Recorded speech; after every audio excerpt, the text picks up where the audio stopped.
At this time, I'll call the May 14th, 2024 York County Council Workshop to order.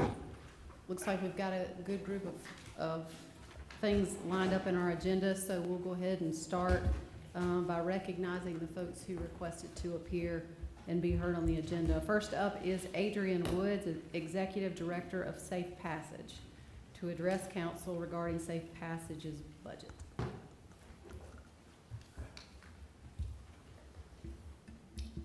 Thank you for allowing me this opportunity to address the council. We have a video for you. I'd like to give you a little bit of a perspective about not only what we do, but the impact that it makes on clients. A lot of times you will hear me speak about the numbers, but it makes a difference when you see a client.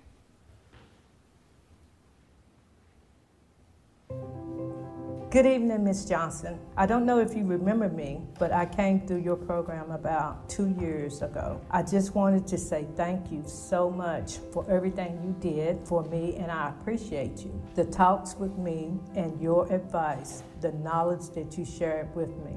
I just wanted to let you know that I kept them words with me the whole time. And I'm doing good. I just graduated from nursing school, and I haven't looked back yet. And I hope all is well.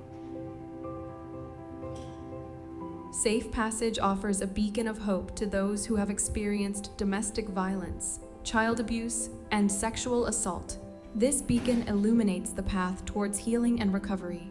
The unwavering dedication of this incredible organization is one that strives to heal wounds and to rebuild lives, always prioritizing safety and fostering a future where survivors not only overcome their past, but also thrive in a renewed sense of strength and resilience. If you would have asked me a year ago, would I be sitting here today? Probably not. I was in a very, very dark place in my life, but I knew I had to get help. It was a very toxic relationship, a very abusive relationship. Towards the end of our relationship, it got very physical.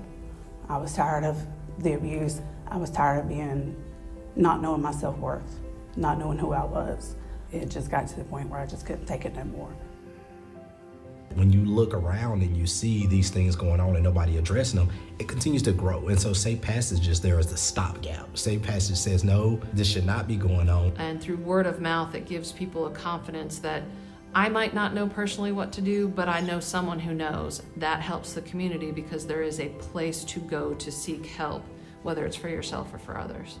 According to the statistics, all of us, whether we know it or not, are impacted by domestic violence. We will all know someone who's been sexually assaulted if we don't already. We will all know someone who has been abused or who was abused as a child or who witnessed abuse in their home. Topics of domestic violence, sexual assault, and child abuse are heavily stigmatized and not talked about. And so to watch families, to watch individuals, to watch kids get to come in Safe Passage and kind of let those walls down and to be able to start and walk through a healing journey and to be able to recognize the strengths they have within themselves to get to where they need to be. It's just a huge honor. It's just warming to your heart to be able to help somebody get started again. I felt like it was my last chance. I felt that if I didn't get their help, that I wouldn't know where I would be. So I'm thankful for them. They truly changed my life. By helping Safe Passage, we empower the survivor, we eliminate the abuse, we engage the community, and we engender change. Your contribution will ensure that Safe Passage can continue to provide more services to individuals.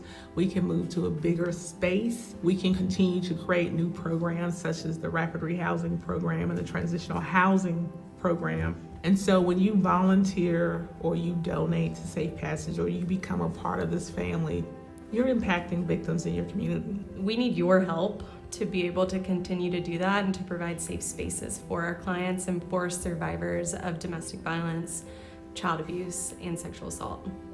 Your support enables us to educate, advocate, and empower, but also ensures a foundation of safety, creating a world where love is free from fear and families can thrive without violence. Together, we can make a difference. Together we can rewrite the narrative and offer hope where there was once despair. Together, we can declare that it indeed takes a community to end domestic violence, child abuse, and sexual assault. With you, for you.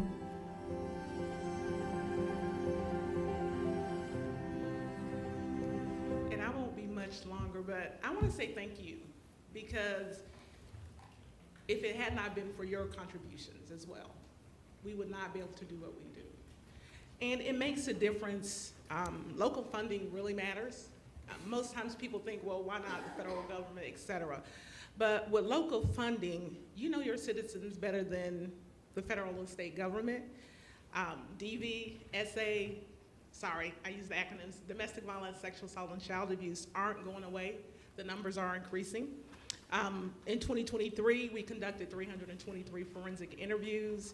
We conducted 83 medical examinations, meaning that children did not have to go to hospitals to be examined by an expert, but they could come to our facility, which is child-friendly and welcoming. We had over 96 people in our emergency shelter. We accompanied 69 individuals who had been sexually assaulted, men and women and children, to the hospital so that they had someone there advocating for them. We had 8 rapid rehousing clients, meaning that those clients actually were able to get out of a domestic violence or sexual assault situation and hopefully not return. And then we had over 1,137 domestic violence and sexual assault clients. Those numbers were less in 2022. So the issues aren't changing, but I think what is changing is that we recognize that we have a part to play. And in regards to financials, I've been before you, I believe, 3 years in a row. In 2021, I told you that the Victims of Crime Act funding was being cut, and it was. We actually lost $98,000 in funding. In 2022, the Victims of Crime Act was cut again, and the Attorney General's office had to step in. They had some funding that they had from the past, but we lost some funding then. In 2023, we received less funding from the VOCA fund, South Carolina did, and we faced an 18% decrease in funding. And when I talk about the VOCA fund, it impacts not only nonprofits that serves victims of crime, but it impacts law enforcement, it impacts the solicitor's office. I would venture a guess that it also impacts possibly the coroner's office. So that when they said that they were gonna decrease 18%, we were facing an 18% decrease, the South Carolina legislature stepped in and allocated a one-time $25 million allotment so that agencies such as ourselves would not suffer and our clients would not suffer. But this year, we're facing another shortfall. So I confirmed with the Attorney General's office today that they're only receiving $12 million from the VOCA fund. In the past, they received over $21 million. And what I was told was that there would be a 20% decrease in funding. So what that looks like for Safe Passage is close to $177,000. VOCA funding for us actually funds 13 positions. That's advocates, that's counselors, that's therapists. Those are their salaries and benefits. And if you know anything about nonprofit, most of these individuals are bachelor's or master level. They could go anywhere else and they could make a whole lot of money in comparison to what they make here. But they stay because they're passionate about our community. They're compassionate about survivors of domestic violence, sexual assault, and child abuse. So I am asking that council will fund us as requested. It's a little bit more than what we have been given in the past, but I acknowledge that what we have been able to do together has had an impact on survivors. And I believe that if we lose that level of funding, that we will suffer. Survivors will suffer in our community because we really are the stopgap. Not only Safe Passage, but County Council. anyone who works in this community, there's an economic impact to domestic violence according to the 2020 Jamie Kimball Foundation economic study on the impact of domestic violence in South Carolina. And I'm only going to pull out York County. According to that survey, there were almost 4,500 estimated domestic violence victims, which cost this county almost $20 million. And that's a loss in work productivity, policing costs, physical health care, mental health care, incarceration costs, volunteer hours, domestic violence programs, and shelters. $20 million is a lot of money for one issue. And that's just domestic violence. That's not the sexual assault or child abuse.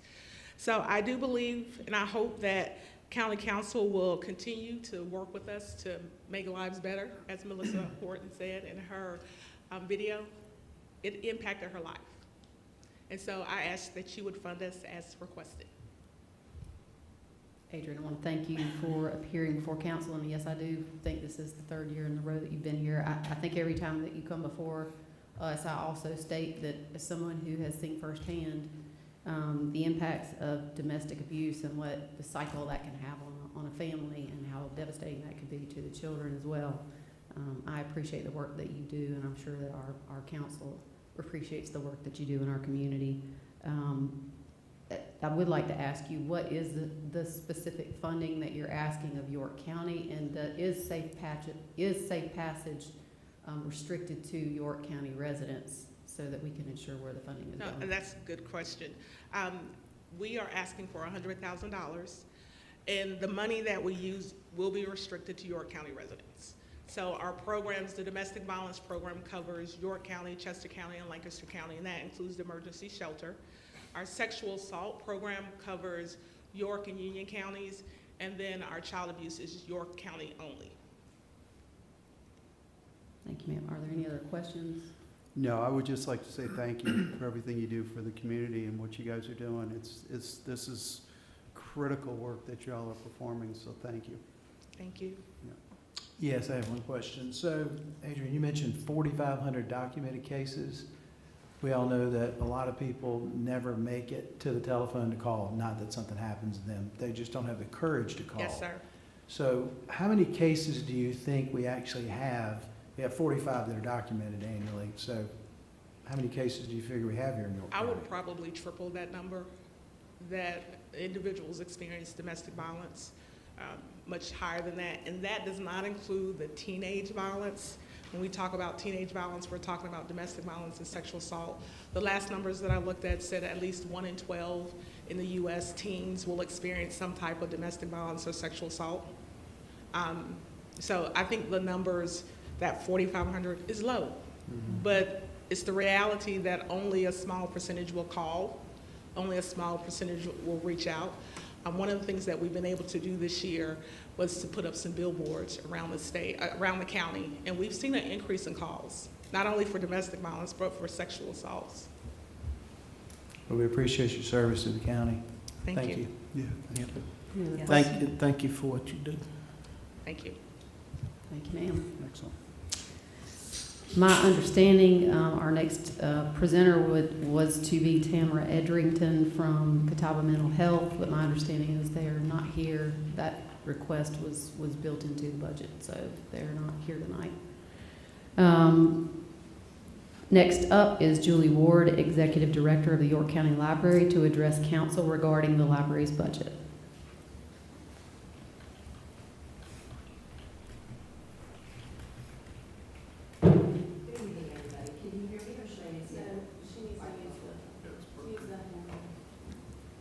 Good evening, everybody. I am Julie Ward, Director of the York County Library, and this is Lee Smith, who is our Finance Manager of the library. I want to thank you for your time tonight. The handout that you have is both the budget, and if you flip it over, is also a infographic that we hand out every year showing you library usage statistics. And I just want to, I'm not going to go over it in great detail. With a quick glance, you can see that we are very well used, from branch visits to checkouts to programs. Everyone that has a library card or visits a library is enjoying our services. It's important that I note before we give an outline of our budget that the budget that you approve is a valuable investment in resources for York County residents. For example, in 2023, the physical materials that we budgeted for amounted to $668,236. And when you take the number of an average of a book that you would buy for those physical materials, and you look at it in comparison to the checkouts of those materials, the value, the estimated value that you are getting for that investment is $13 million. Similarly, with regard to our virtual library, which is ebooks, audiobooks, it is movies, magazines, music, it is databases for genealogy, etc. That investment, when you look at in comparison to the cost and the checkouts and the usage, is a whopping 33 million return estimated value. So that is a significant bang for the buck. And I, on behalf of my staff, on behalf of our board, on behalf of our library users and our friends at the library, I want to thank you for making that possible. And I want to thank you for considering our New Year's request. And I would like to hand it over to Lee to give you an outline. Thank you. Hello. This is my first time doing this while holding the microphone, so I apologize if I get a little distancy. So this year, as with previous years, we are not asking for an increase in the number of mills, but we are asking to utilize the new value of a mill. We are also anticipating some increases in interest income, just as general interest rates go up for banking. The way that we would allocate the increase in county funding would be to have 3 additional part-time positions that would be allocated to our Clover, Lake Wiley, and Fort Mill branches. We would also cover the increase in retirement and taxes as a result of these. We are anticipating a cost to our general liability insurance. We're seeing a slight increase in telephone costs, as well as a slight increase in the cost of postage. We are interested in increasing our marketing budget to build and launch an app that would allow our patrons to have easier access to our catalog as well as our virtual materials. An increase in the general cost and maintenance of our vehicles, as well as a slight increase to cover increasing utility costs. We're seeing also an increase in building and maintenance supplies. We are hoping to increase training, and these trainings would specifically have a focus on safety and literacy. And we're requesting a slight increase in travel to just cover the increase in fuel. There is a request for the funding of a consultant that would hopefully perform a community needs assessment so that we can continue to assure that we are meeting community needs as they are demanded. There would be an increase in computer maintenance to cover the aging equipment. A small increase to cover public programming. One of the larger areas would actually be to increase our physical and virtual collections. We're seeing like significant demand in those areas, specifically in our virtual collection, and then in the physical collection with you know, the really popular titles. Some of those holds lists are getting astronomical numbers. I looked up one today that I knew was insane. I know this is a tangent, but it has 802 holds on a title that we have 12 copies of.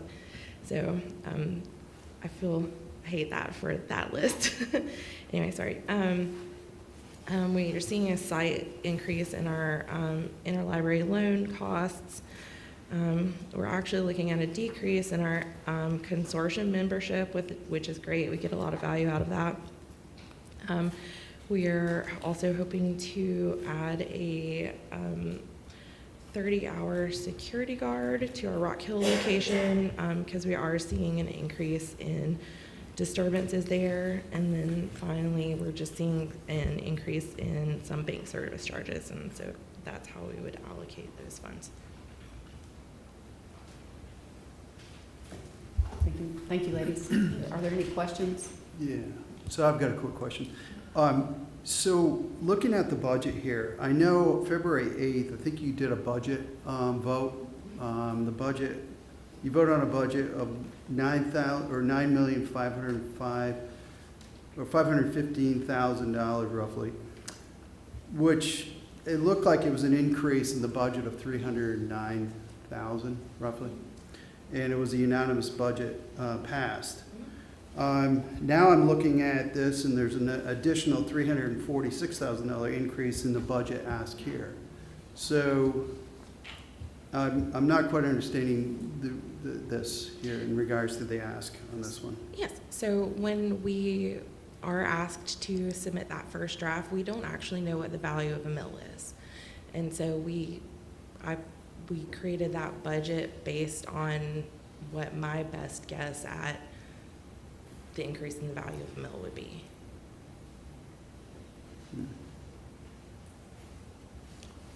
Do you have an idea about this consultant, how much that would cost?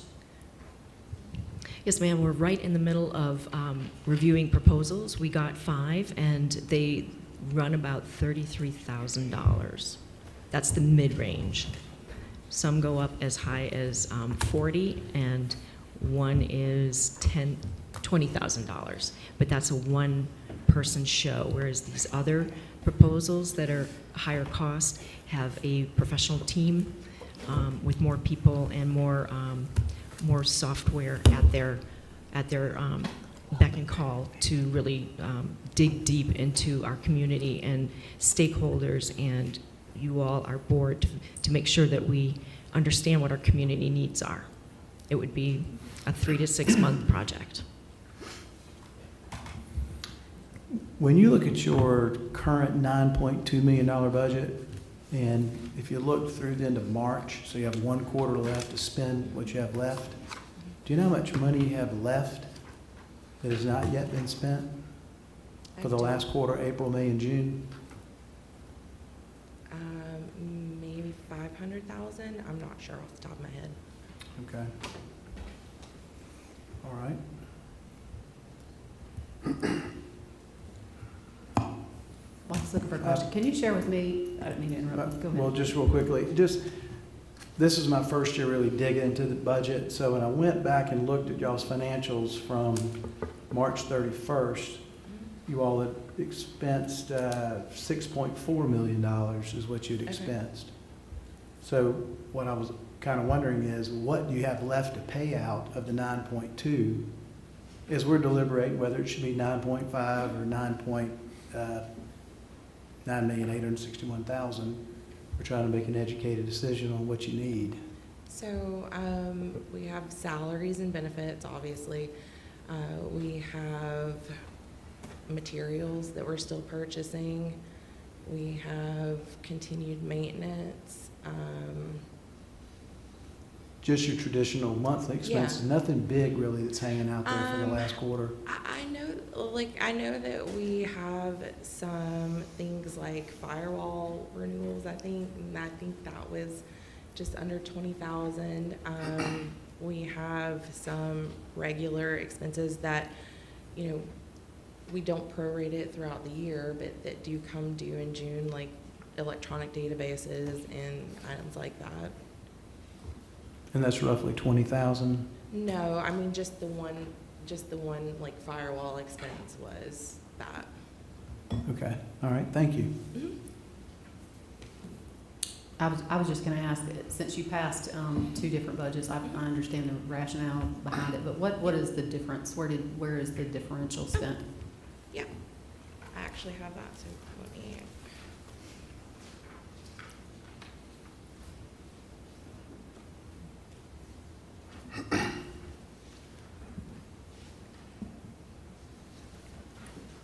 Okay, so the second one included the part-time position for our Fort Mill branch.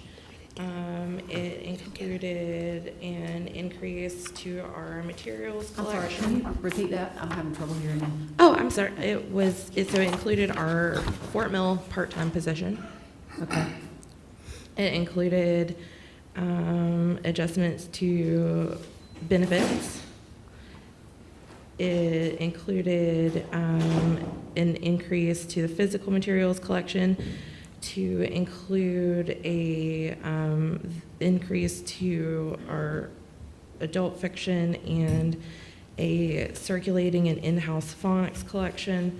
And there was an increase to our electronic materials budget. An increase for maintenance to cover just increased costs, as well as the purchase of specifically of 4 AEDs for the 4 locations that don't have them. We only have it at 1 location currently. There was an increase in marketing. There is an increase of the consultant fee,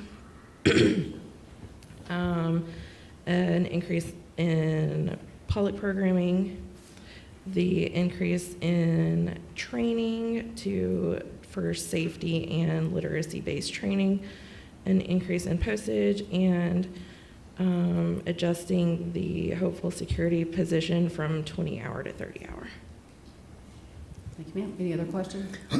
I just wanted, I've got 2 questions. What is included in fringe benefits? It's a big number in comparison to the So that salaries. includes our health insurance, Okay. all associated taxes that we're responsible for, and retirement. Second question is, what is the travel? Oh, that's basically mileage for our staff, for going to trainings or for going in between branches, or if they are going to a training that is like a conference or something, it would include that.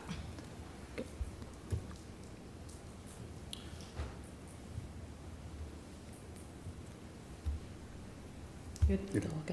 Okay. Right? I seem to have timed that just right. I appreciate you guys meeting with me a couple weeks ago and kind of going over some things that you've been doing and some of the things you look to do in the future. And I don't know how much you presented.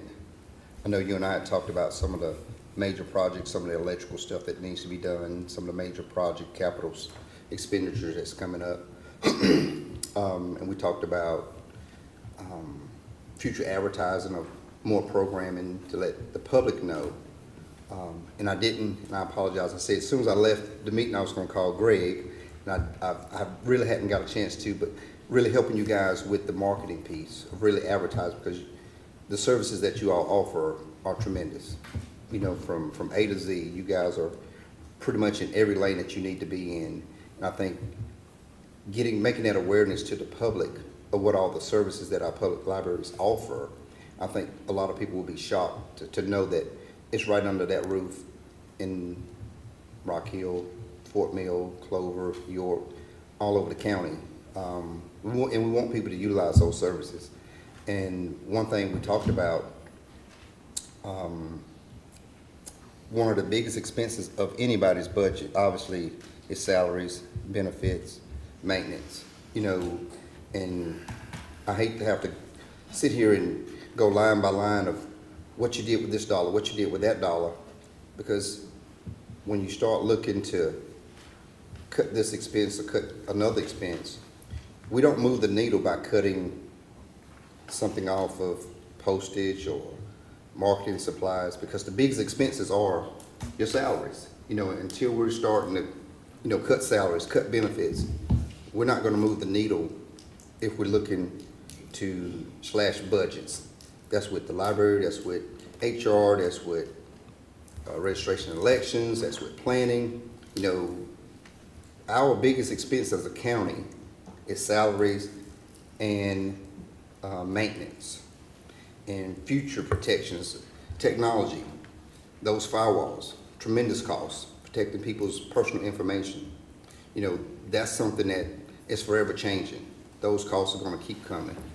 I think you guys are doing a good job, what you presented to me, and having to basically hit a moving target. And I know we put out what the meal's gonna be. We don't know until it actually comes in. And then when you get it, when you nail down that meal and you realize, hey, the value of the meal went up, makes more money available. And I think you guys can put those funds to good use. You did a good job explaining to me kind of the future, seeing the future of the library, what some of the needs are now, what you're gonna be doing over the next couple of years. And sometimes it's good to have a little cushion in there, because some things come up mid-year that you didn't know in February or March, that may come up in October, November that you didn't plan for. Hopefully, we're able to keep you guys right where you're at. I know there's been some conversations about trying to roll that back. And I'll go on record to say we're gonna roll you guys back or look to cut anything off you guys' budget because the meal increase. I'll be the first to say we're gonna do it across the board. But there has been some conversations about what to do with those additional monies that was made available. And what's good for the goose is good for the gander across the board. You know, everybody benefits when the meal increases, but everybody doesn't suffer when people want to go in and go line by line to reduce, cut. For many, many years, we've asked every department in this county to do more with less. That's the motto. At my job, your job, across the board. But at some point, that curve starts to bend backwards. We gotta be productive, because if we're not growing and we're not taking care and being on that cutting edge, I think we'll lose. And you guys contribute a lot to the public education system by being a resource for people to come. I mean, I get it, you know, the hot spots, the tutoring that goes on. So I look to support you guys' budget exactly where it is. I'm not looking to support any cuts that anybody's looking to do to it, so just wanted to give that. And I appreciate you taking time now. It's about an hour to kind of go over what all you guys do. And I would encourage anybody that's on this council to take that hour and really listen to what's going on with our libraries. I'd be remiss right quick if I didn't thank Julie and the two board members that came to my office and spent time sharing a lot of good information about the library, so thank you. Thank you all. We were hoping to meet with everybody. Deb, we met with as well, and Christy. It's been nice to meet you all personally. I do have one more question. You know, as a business owner, I look at this and I look at jumps when you start across and you go from, 2021 to 24, 25 budget, and you see things kind of moving up gradually. But there are a couple of things on here that I just wanted to ask what they are. And that is, number one is security, where you had zeros and it's 39,000. What is that? What is that one? And then the other question is, your bank service charges have doubled, and I do know what a bank service charge looks like, but to double that's a big jump. So I'm just curious what that is. Okay, so the security guard is what I mentioned, as we would like to hopefully add a security guard at our Rock Hill location. So we have not ever had that before, so it would be a new line item. And I think that the intention would be to work with a security company rather than hire a security guard, like on payroll. and then bank service charges. One of the reasons for that is that we implemented a new, almost like a security blocks on our bank accounts to should effectively completely prevent any kind of check fraud on our account. And so that did increase bank service charges, but it has been really fantastic, so that we haven't had any kind of attempts at fraud or anything since we implemented that, but it did come with extra expenses. Yeah, that's a big jump. It is. Any other questions? Thank you, ladies, for being here tonight. It was a pleasure meeting you earlier in the year. Thank you. We now have Andy Clinton, Executive Director of Visit York County, to address council regarding the Visit York County's budget.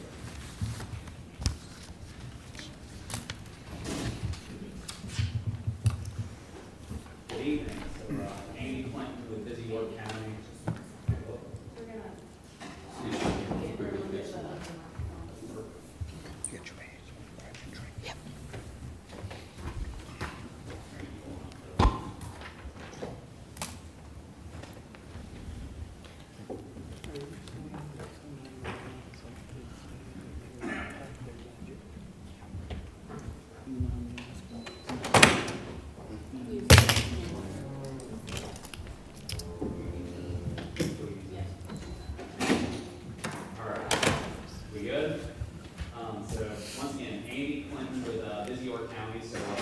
Tourism arm for York County.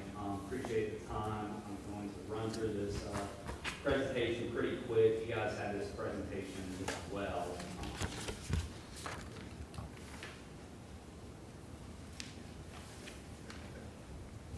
All right. I've been speaking to you guys again Monday at the county council meeting. So a couple of these slides will be recycled. I'll go through these real quick so we can get more into the budget here. First off, you guys know, pretty familiar with how our model is trickling down from county council onto our 15-member board, then to us. I'll go through our destination marketing program as well as our taxes, our funding model that then trickles down to tourism. So real quick, just as far as our mission, once again, we are that tourism arm for York County.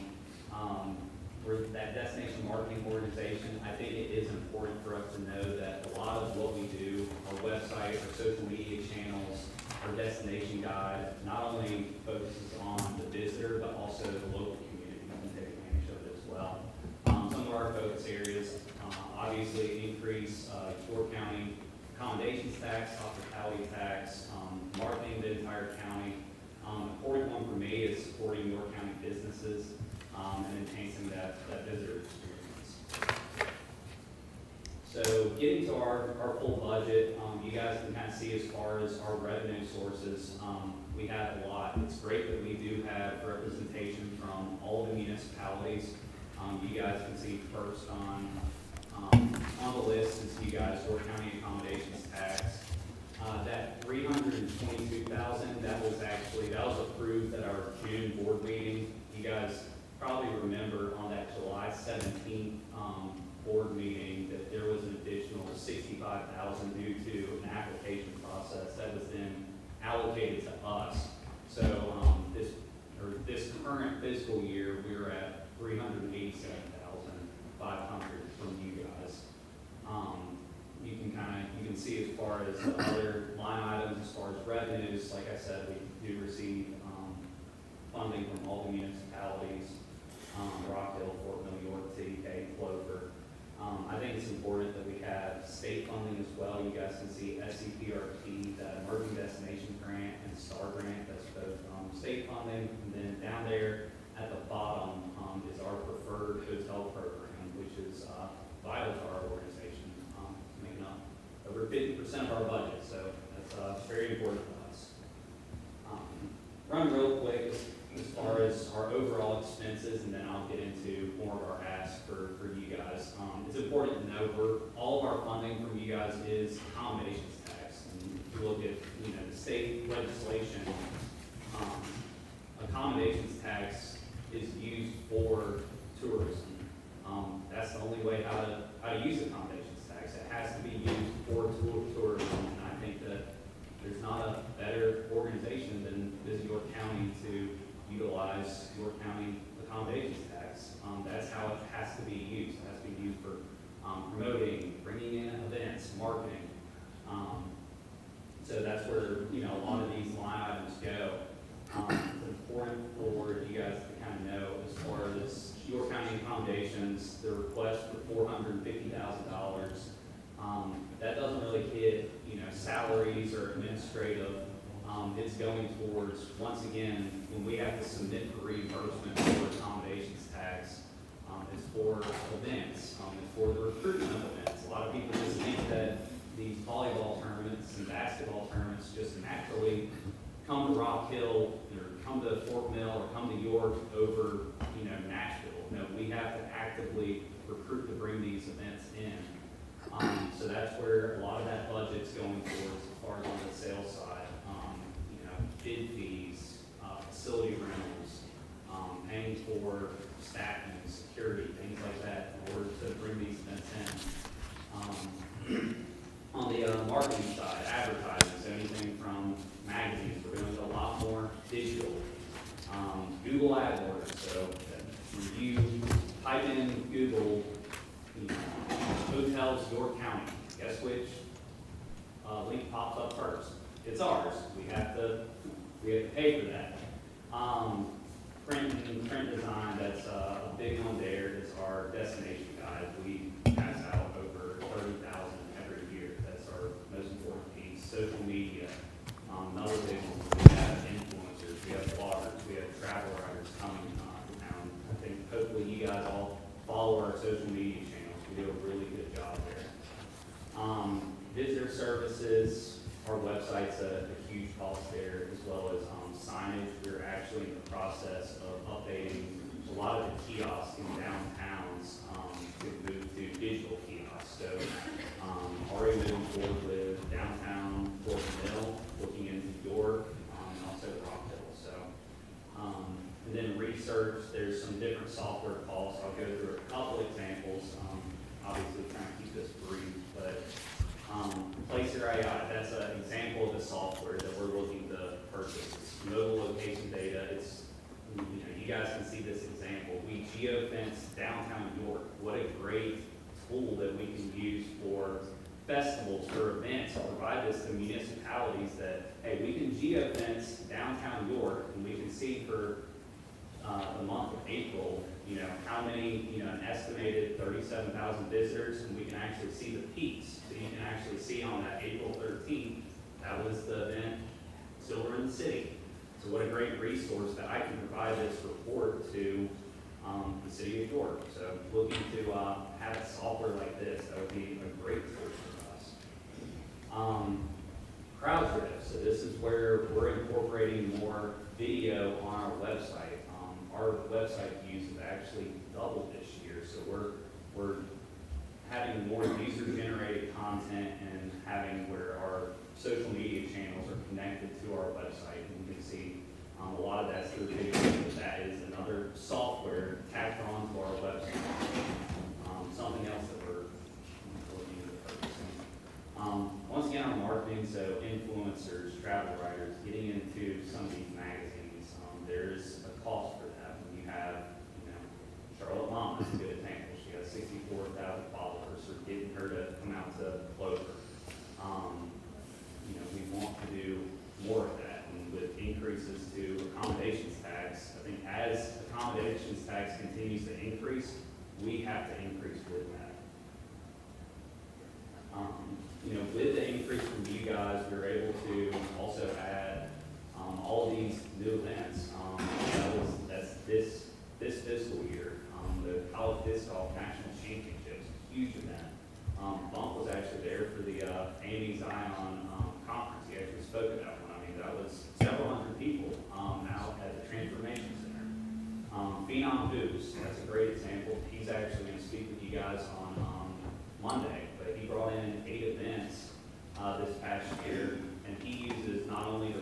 Sports and Event Center, but also Nation Ford High School, York High School, Clover High School. He uses the entire county. He uses every basketball gym in the county. It's a great event. Youth football, you know, I can go through the list, but also, here's new events for fiscal year 25. Some of these are locked in, some of these aren't, just because we don't know exactly where our funding is gonna land. So depending on what we receive from you guys, or for Rock Hill Accommodations Tax or Fort Mill Accommodations Tax, will depend on, hey, can we move forward with the AAU wrestling regionals? But yeah, some of these are locked in, some of them are not yet. That is everything I have, other than to just to keep on y'all's radar for our event on Monday. It'll be before y'all's county council meeting. It'll be actually here at the patio next tomorrow. It's National Travel and Tourism Week. So something to celebrate tourism in York County, and just continue for you guys to know how important tourism is to the area. We'll have the Greenway, Carowinds will be there. We will have some food, Bush and Vine and Black Peaches will have some homemade strawberry ice cream. So hope you guys can think of that. Other than that, please let me know if you have any questions. Thank you, Andy. Do we need to replace the mic? If we can, let's go ahead and do that. Let's take a few seconds to do that. Having trouble online, my understanding, hearing folks. So insert that.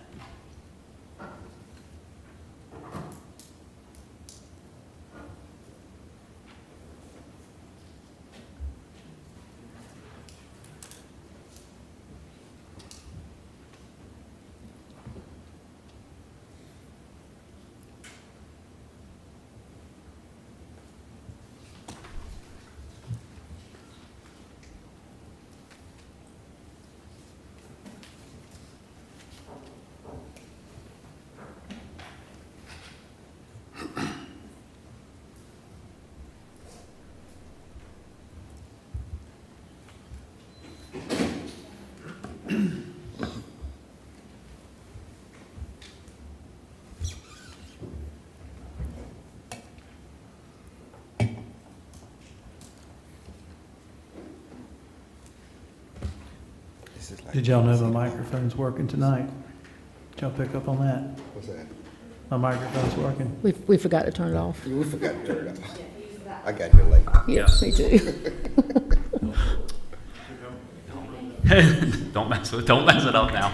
All right. Thank you, Andy. We appreciate the information. Are there any questions from council? Mr. Roddy? Well, go ahead. I just want you to, one of my questions I wrote down, and I know you mentioned how, and I know you planned several years out, just kind of give this board, give council an idea of how far you guys plan out, what those costs look like, because you're actually tying up funding while you're recruiting these events 3, 4, sometimes 5 years down the road.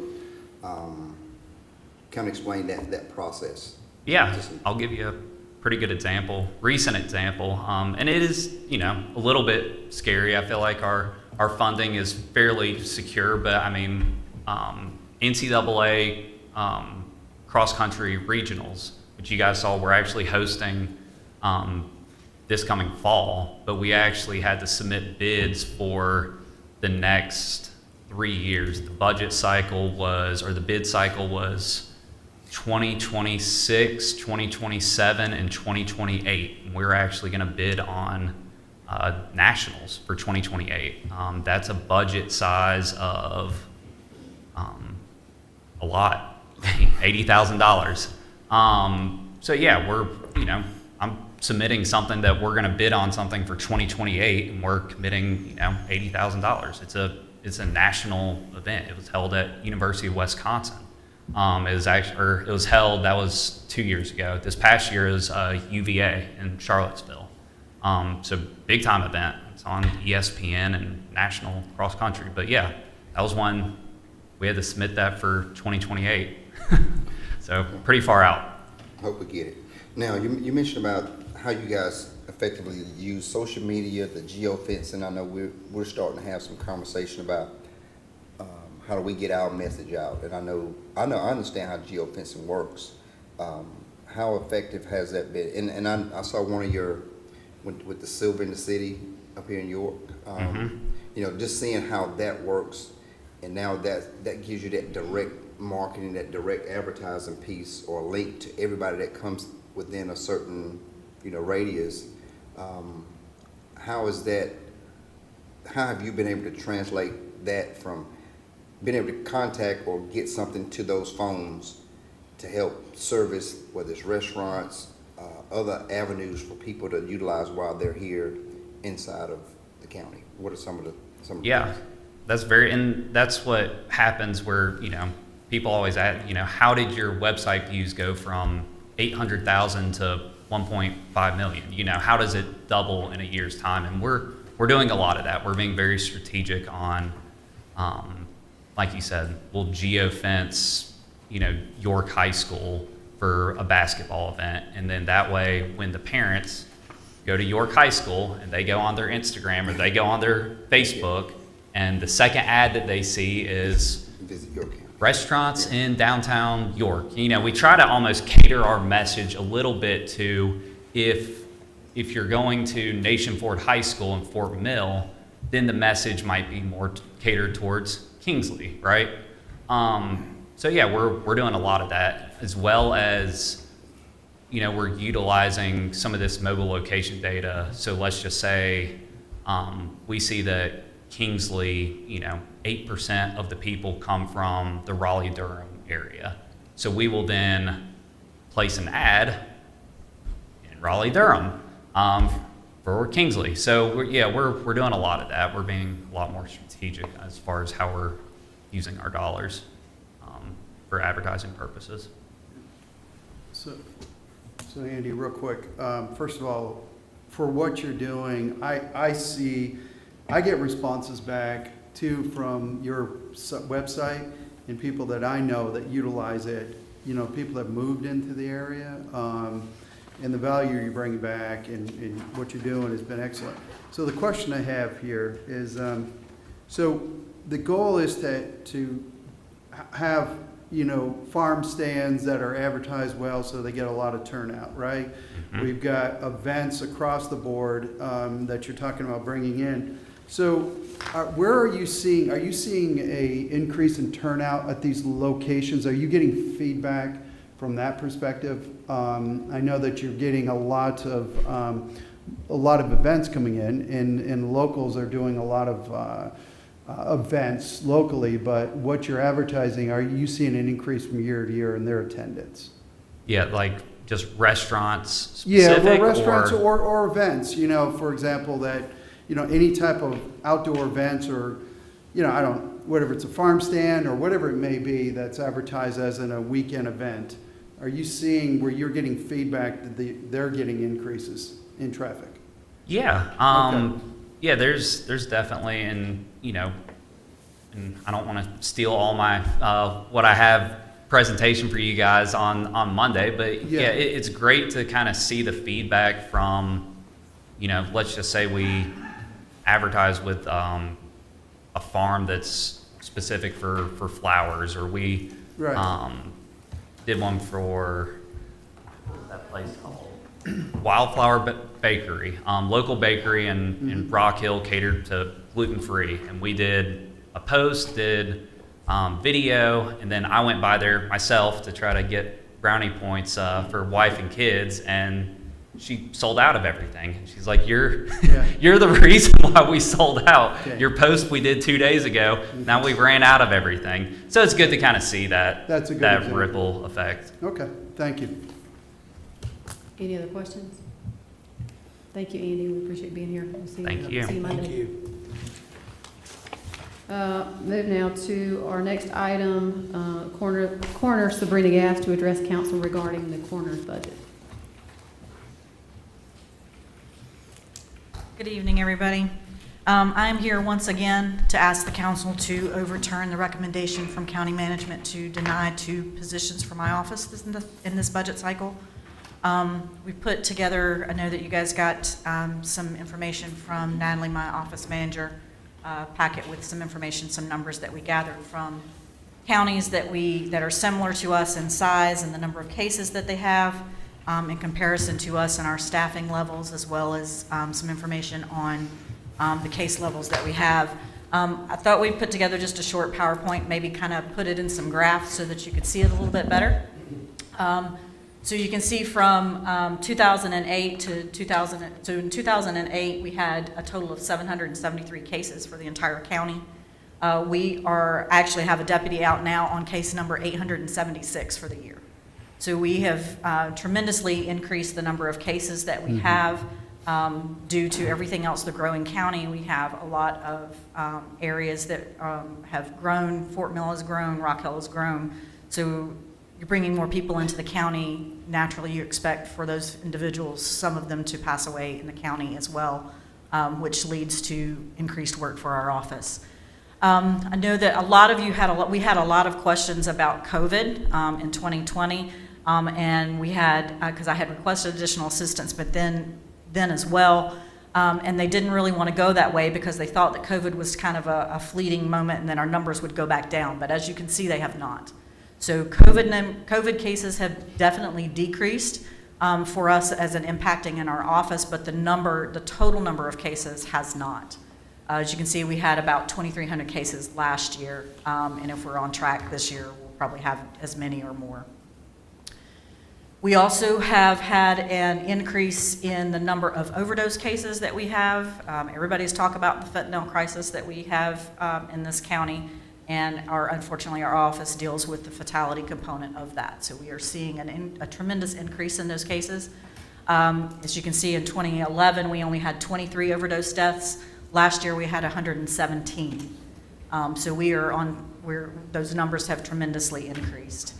Also, you can see on there that the number of autopsies have increased with that, and the number of transport cases have increased. With the number of people that die, that's going to increase the number of people that we have to autopsy and the number of transports that we have to have in order to move those individuals from where they died to either the morgue so that we can, or to do autopsies on them as well. We are on the national average of autopsying about 10% of all the cases that we investigate. So, and we're pretty on track with that. Last year in 2023, we had 282 cases that we actually autopsied, both locally here at our hospital here and as well as at MUSC in Charleston.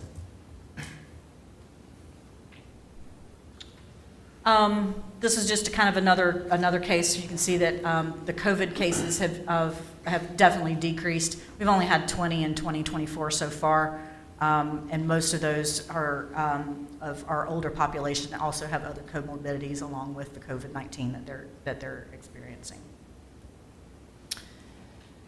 This is just a graphic on the counties that are similar to us. You notice there's you can see Lancaster, which is our closest county here. They have 6 investigators. They investigated 825 cases last year. And next closest to us would be between Berkeley and Lexington. We kind of fall right in the middle. There are 11 of us in the office. We have 7 investigators, that includes me, 8 investigators including me. So you can see where the number of cases, the individual staff members increase with those as well. So we're not that far behind Lexington. They're only about 900 cases ahead of us, but they have 16 officers. They have 16 employees in their office that do their investigations compared to our 11. I know that there's been a lot of questions about comparisons. It's really hard to compare coroner's offices. Coroner's offices cannot be compared apples to apples. Some of these offices that you see here are accredited offices, such as York County. Some of them are not. Horry County is not an accredited office, neither is Lancaster. The rest of those offices up there are accredited offices, which means that they meet national standards and guidelines and follow written policies and procedures in doing and conducting their death investigations. As you can see, the budget for us has grown over the last little bit, but the general budget for us is the general fund versus the coroner's office. So you can see that the general budget has increased, and our office increases as well. There's also a discrepancy. I know that Natalie spends a lot of time in budget years, at budget time, gathering information on case numbers and employees and everything from surrounding counties for us to present to you so that you can see a comparison of what we're looking at. There are, and then we understand that county management actually goes kind of and asks questions as well. There's a big discrepancy, or not a big discrepancy, but there is a discrepancy in the number of deaths reported to DHEC versus the number of cases that we investigate. So DHEC is just looking at people that die here in South Carolina. They're not looking at people that may be residents of South Carolina but die in North Carolina that we have to investigate and working for, because our trauma center is actually in Charlotte. So if we have somebody that's injured here in York County, but they're transported to Mecklenburg County, our office is responsible for doing that death investigation and relaying that information to the medical examiner's office in Charlotte, who's only responsible for signing the death certificate. We are responsible for doing the next of kin notifications and to actually working with law enforcement locally to do those death investigations. So that's why those numbers are not always consistent. And ma'am, I think some of these slides were set aside by staff in case there were follow-up questions. Okay, So I was you- like, your that's not one that I've got. presentation's Yeah, done, so- okay, all right. I don't, you know, we did present, we put together or asked for some letters of support. In the 1st of May, we actually had to decrease our services that we provide to the county. We have, for the past several years, we have actually had what we call in the office a backup coroner. So you have a supervisor that's on call, a primary person, and a backup. The reason we have that backup is because a lot of times where a primary person is out on a call, there'll be another call that comes in right behind it. And instead of leaving that family there, we call that secondary person out to do that actual investigation. I don't have enough staff to keep my folks from burning out. I had a staff member to quit a couple of months ago because she was burned out. And I'm sure all of you are business people, you know what burnout does. Burnout leads to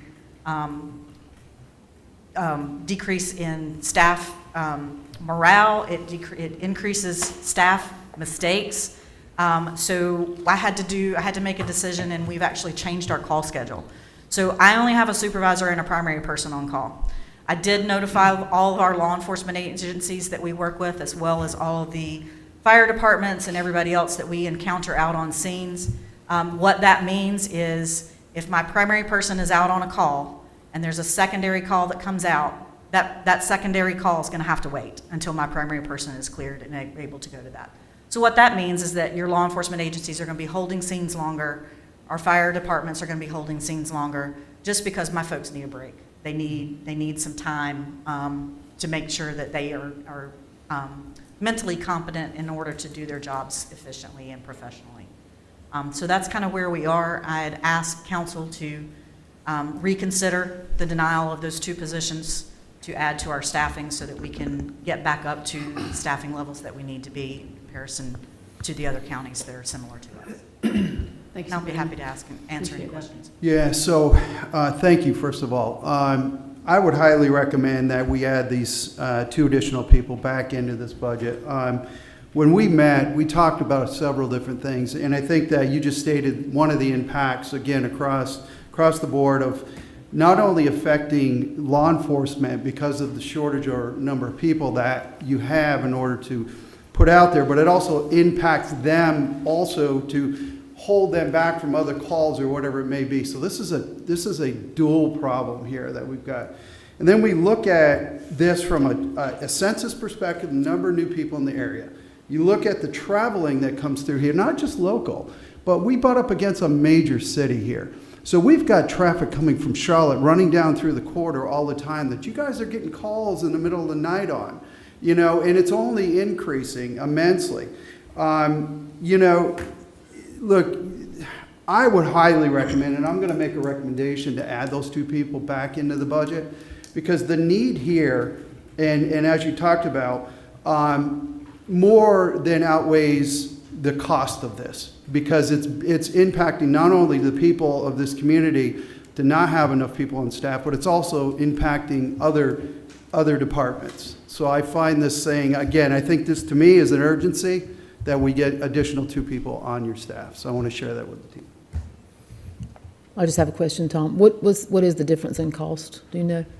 What is the difference in The starting salary for 2 positions, or for the positions in the office are $50,200 something. Mhm. And then, of course, the equipment, they would need a vehicle and equipment that goes with the position as well. I don't know what that number is.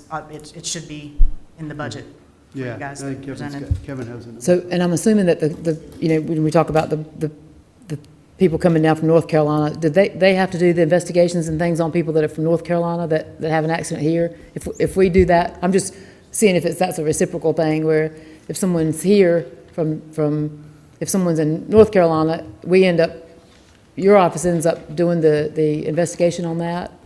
Is the opposite true if somebody's here from North Carolina? Yes, it is. Okay, yeah. Councilmember Love, we do have a follow-up for you. I think the total amount is about $340,000 is what the request is for. Okay, thank you.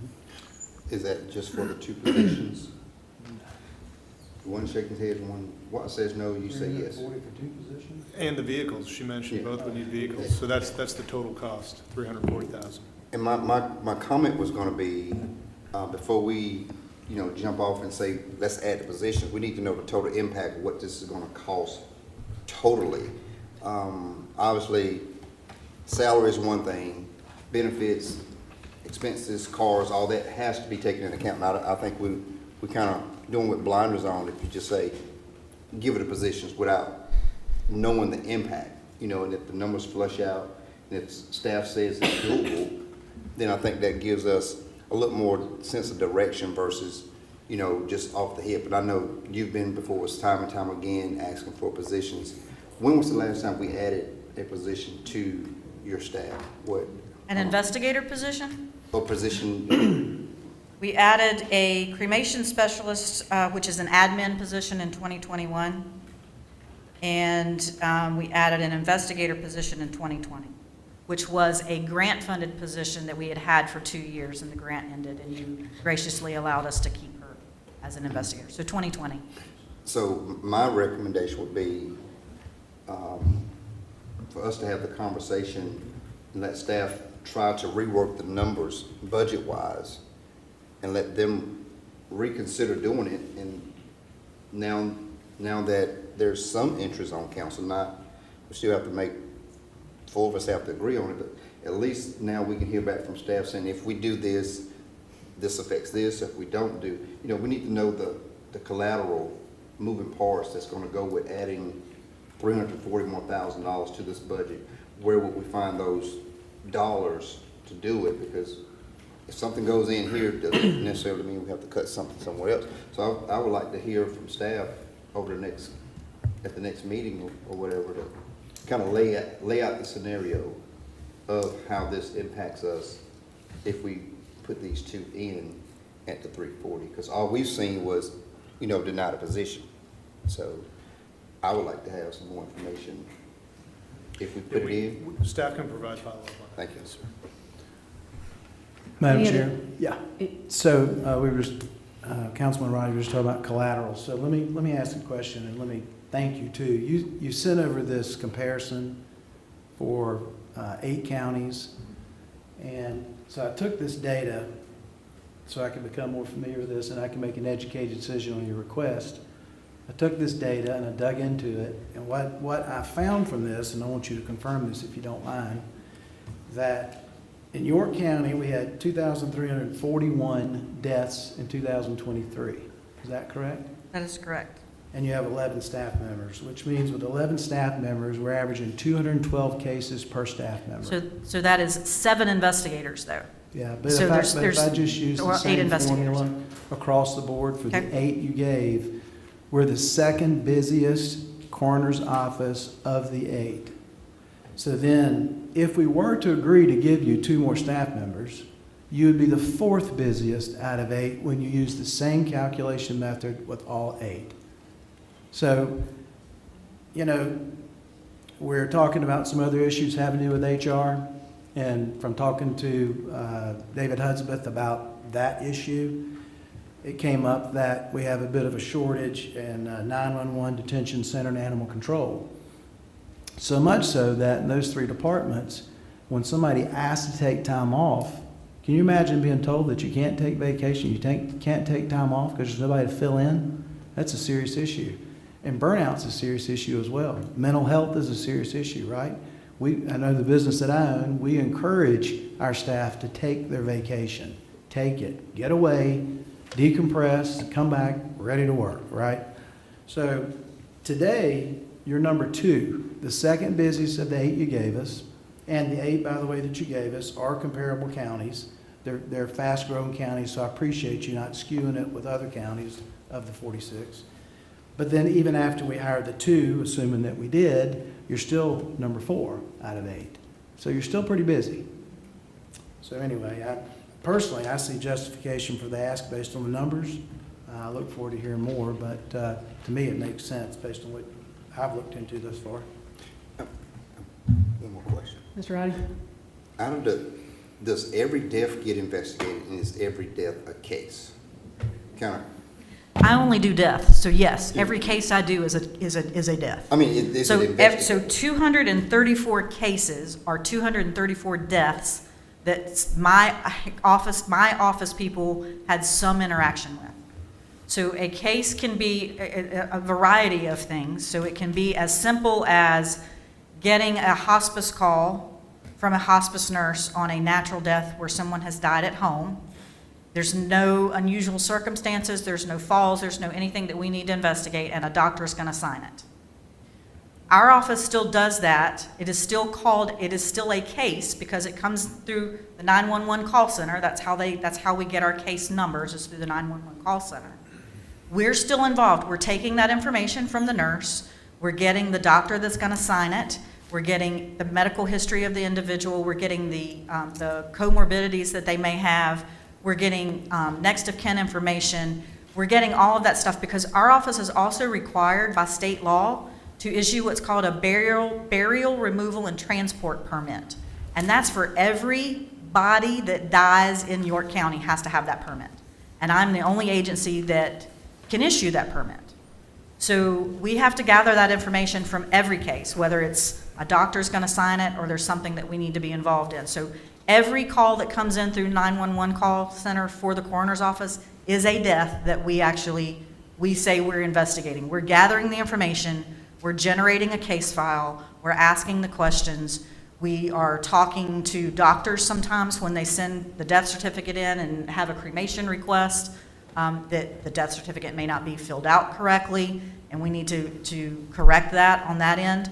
So there are simple cases, and then there's cases that go all the way to we're going out on a scene where we're there for hours working with law enforcement, and a variety in between. But every call that comes in to the 911 call center is a case for us, which was 234 for 2023. 2,341. Do you mind if I ask a follow-up question? Your question? Do you have any idea how much money your work, your due diligence does in saving the sheriff's department money? I have not calculated that, but I can imagine it would be a lot. Be interesting to know. It would be interesting to know. And because a lot of the cases, let's say it's a home death, and it's hospice, even it's a hospice case. And the report that my deputy gets is that let's say it's a little elderly lady that's 89 years old. She was fine up until about 2 weeks ago when she fell and broke her hip.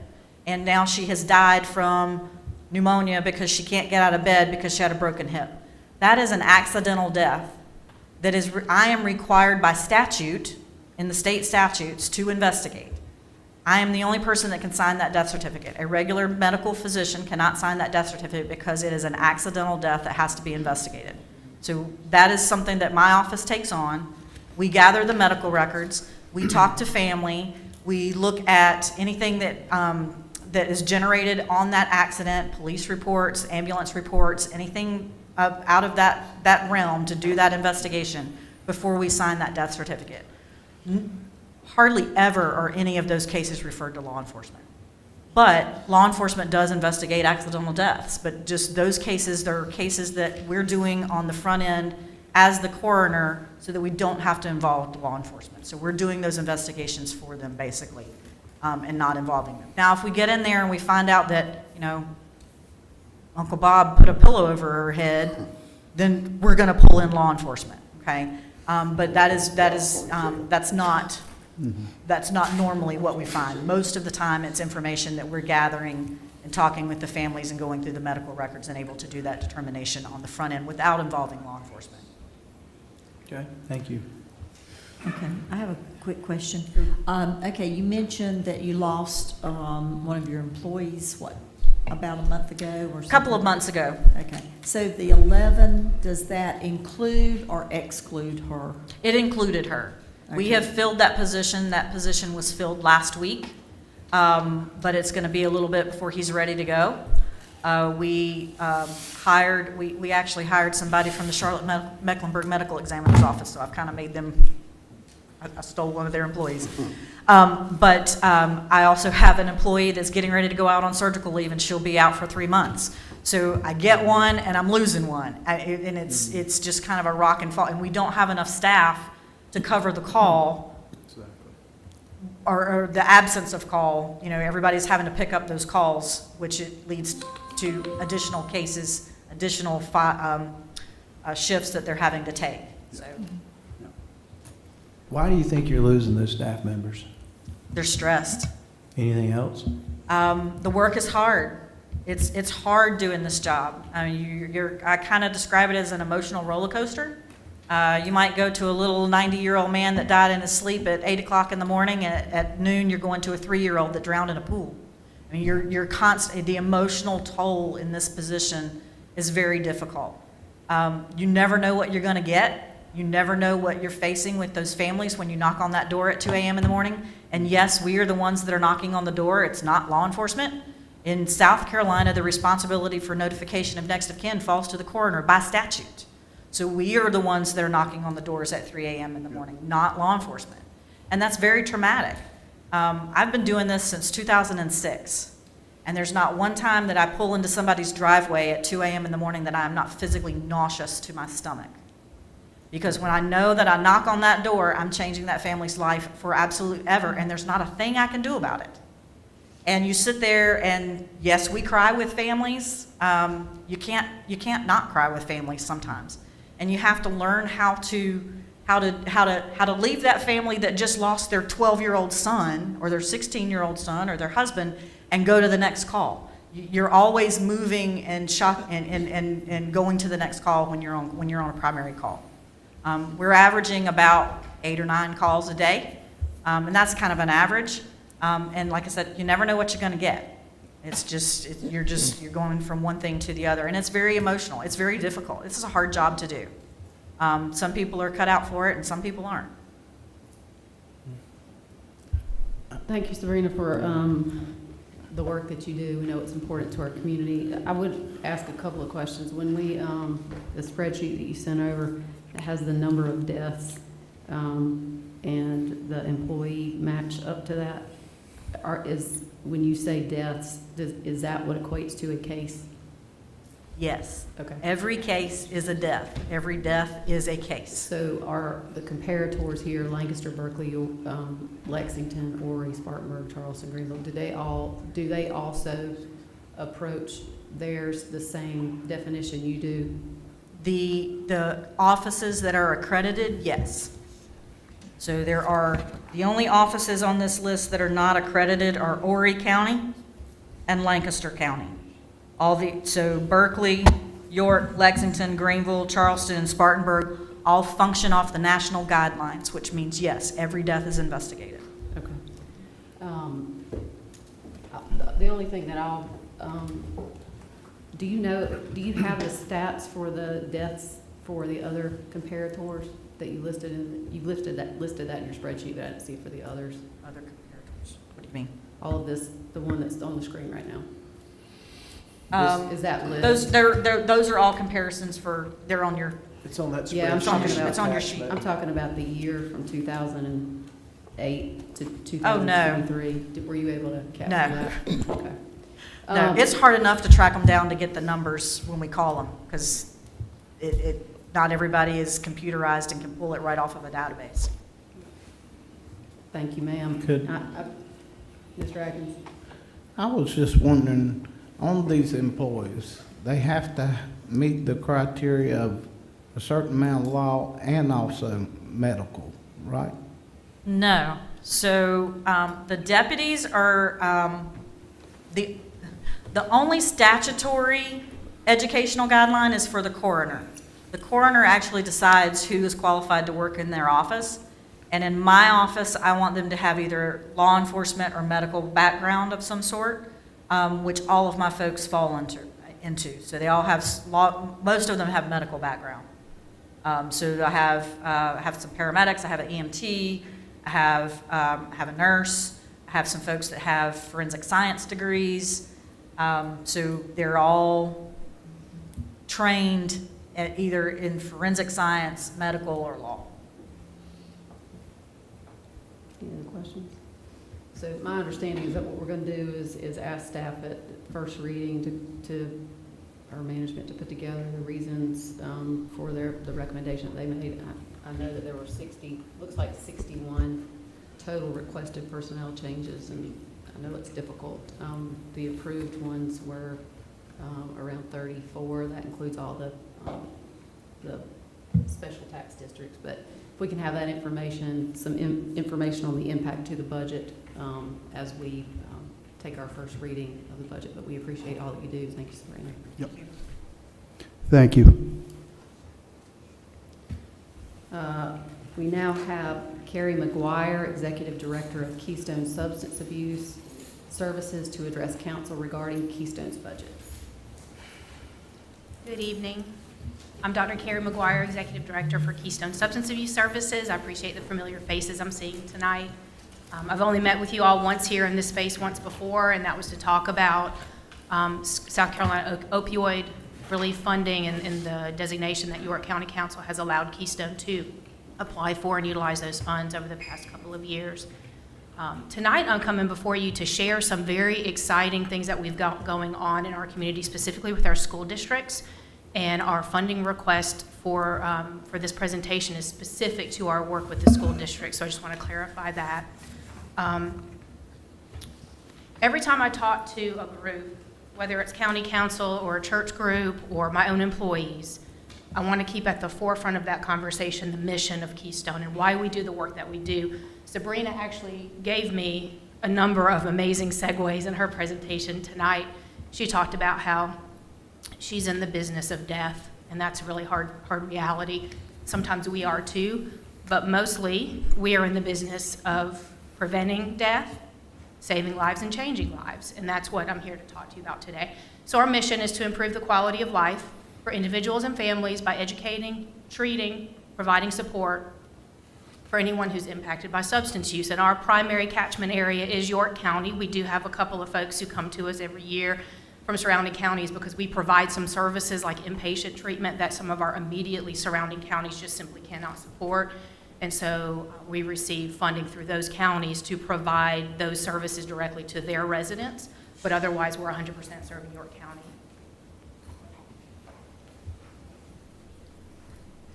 So I want to talk a little bit about what Keystone's been up to in the school districts over the past few years. We are on the tail end of a grant from the Duke Endowment, which is a private foundation. Prior to my arrival at Keystone, I've just been at Keystone a little under a year at this point. We were entering our third year of that, and that was the final year of the Duke Endowment program for Keystone. One of the things that grant funded and has funded and will fund through June 30th are our 4 full-time clinical counselors that are school-based. We have 1 clinical counselor for each school district in York County, Rock Hill, Fort Mill, Clover, and York school districts. We primarily get our referrals through that program to those clinical counselors through the schools. So oftentimes when a student's had a disciplinary referral for anything substance related, that could be possession of a substance, coming to school under the influence of a substance, those types of events are typically referred to our clinical counselor on site to do an assessment, make a referral to services, or provide on-site individual counseling if that's the appropriate level of care. Otherwise, they're referring to our adolescent treatment program at Keystone for more intensive experience. We also do get direct referrals from students who speak up on their own behalf and say, I've got a concern. That's not always the case. It's not as often the case as someone's getting caught doing wrong at school. But mostly we are seeing families and students self-referring when they're recognizing the harms that are being caused by substances for that student. The benefits and the goals of this program have been to reduce discipline incidences in the school, to increase attendance among that population of students who we often see having a high absenteeism rate because of substances or other factors. And then we just generally want to reduce substance use among that population. So our outcomes so far over the last few years have been that all 4 districts have seen a reduction in their discipline encounters among the students who were in our program, meaning if they were referred to our counselor, they were less likely to have a future disciplinary referral than the general population of students at their school. Our overall attendance average increased among those students served in the program, so they might have had an absenteeism problem prior to being referred, and we saw improvement in that just across the board. We see improvement in that among the students served in the program. Annually, every couple of years we do a survey of students. It's kind of a climate survey of students specifically about substance use, and it surveys 7th, 9th, and 11th graders. We have seen the numbers for self-reported 30-day use, meaning in the last 30, one of the questions is, in the last 30 days, have you used this substance? And it asks about alcohol, tobacco, marijuana, and opioids or prescription medications. We also talk about vaping specifically as a separate category because we know that that's on the rise and it's an issue separate from cigarette smoking and other types of tobacco use. And what we've seen is a decrease consistently over the last 3 years in students reporting a 30-day use within the last 30 days at the point at which we ask that question to them each year, which is usually in the fall semester of each academic year that we survey students. I talked about the Duke Endowment. I told you all that that funding is ending. It covers those 4 clinical counselors, their salary and the benefits that they need to have those positions for us to fund those positions. It covers the cost of the assessment and treatment. So there was an allocated amount for every year of that grant where if a student didn't have insurance for us to bill Medicaid or private insurance, we had money that we could just pay for their treatment so that that family didn't have to come out of pocket to be able to receive the assessment in the school, to be able to engage in individual or group counseling, whatever was recommended based on that assessment and whatever the diagnoses were coming, if there were recommendations for treatment, because sometimes students don't need treatment. I don't want to spell it out like every student needs treatment when they come through that assessment, but many of them do.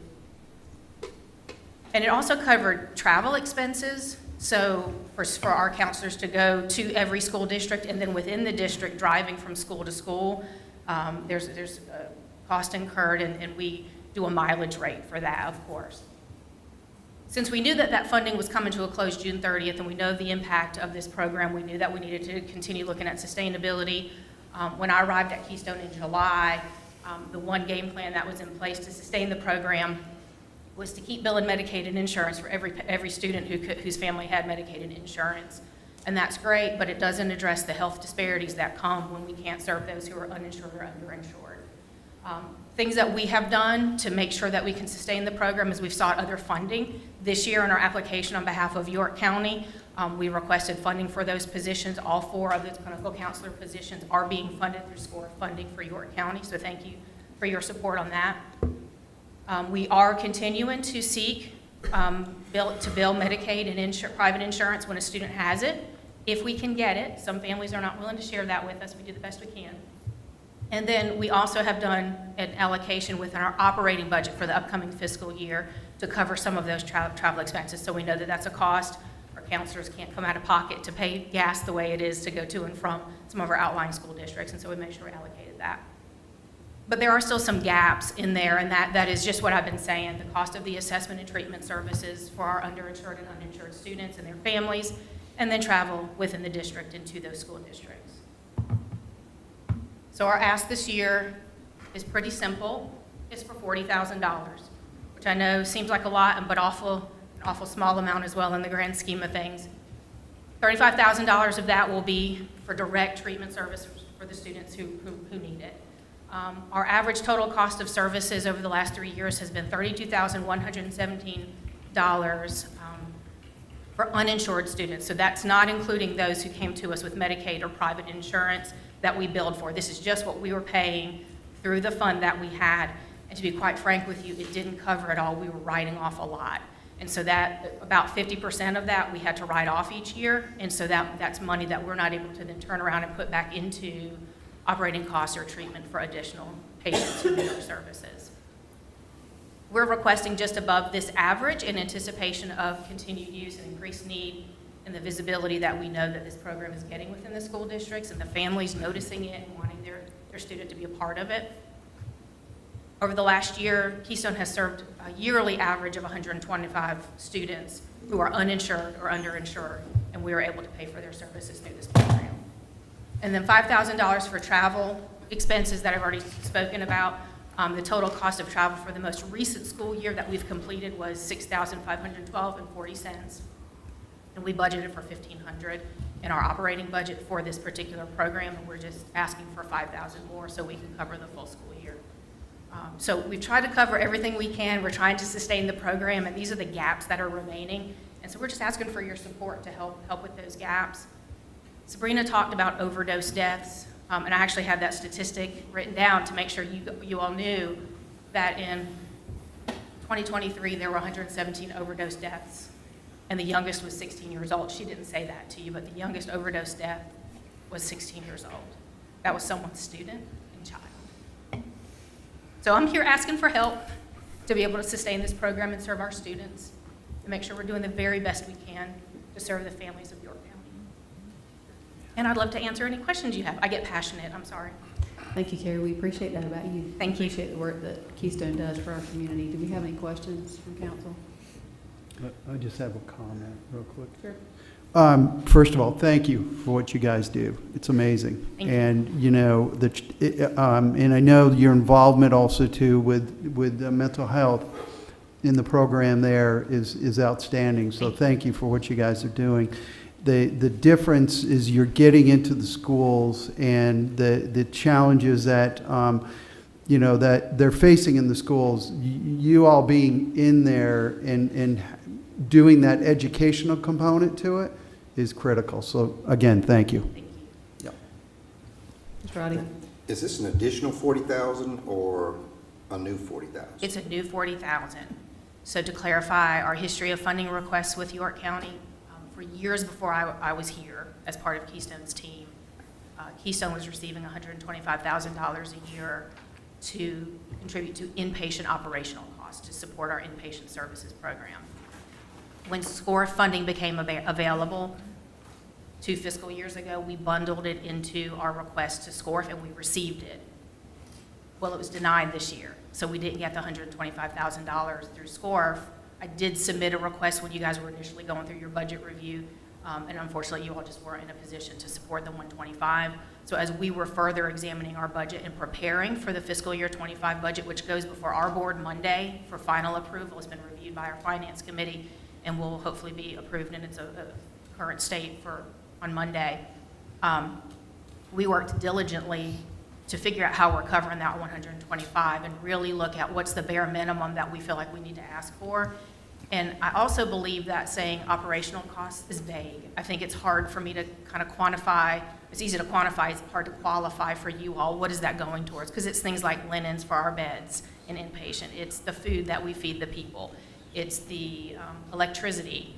And we all know that those are operating costs, but when I start talking about the number of students served in the school district, and we can talk about the direct impact that that service has for those students and those families, I think that's a little bit more palatable, and I think it is a more sensible request because it's that direct student care and it's getting to the students, and that's what we're trying to do. We're trying to get to them, and we're trying to take care of them when we see them. Yeah. So that's where the 40,000 is coming from. It's a lot of diligent work on the part of our team to figure out how can we take that 125, get what we need from our operating budget as it exists today, and what is the real ask that we need, and this is the thing, we don't have any money for this year because the Duke endowment ends.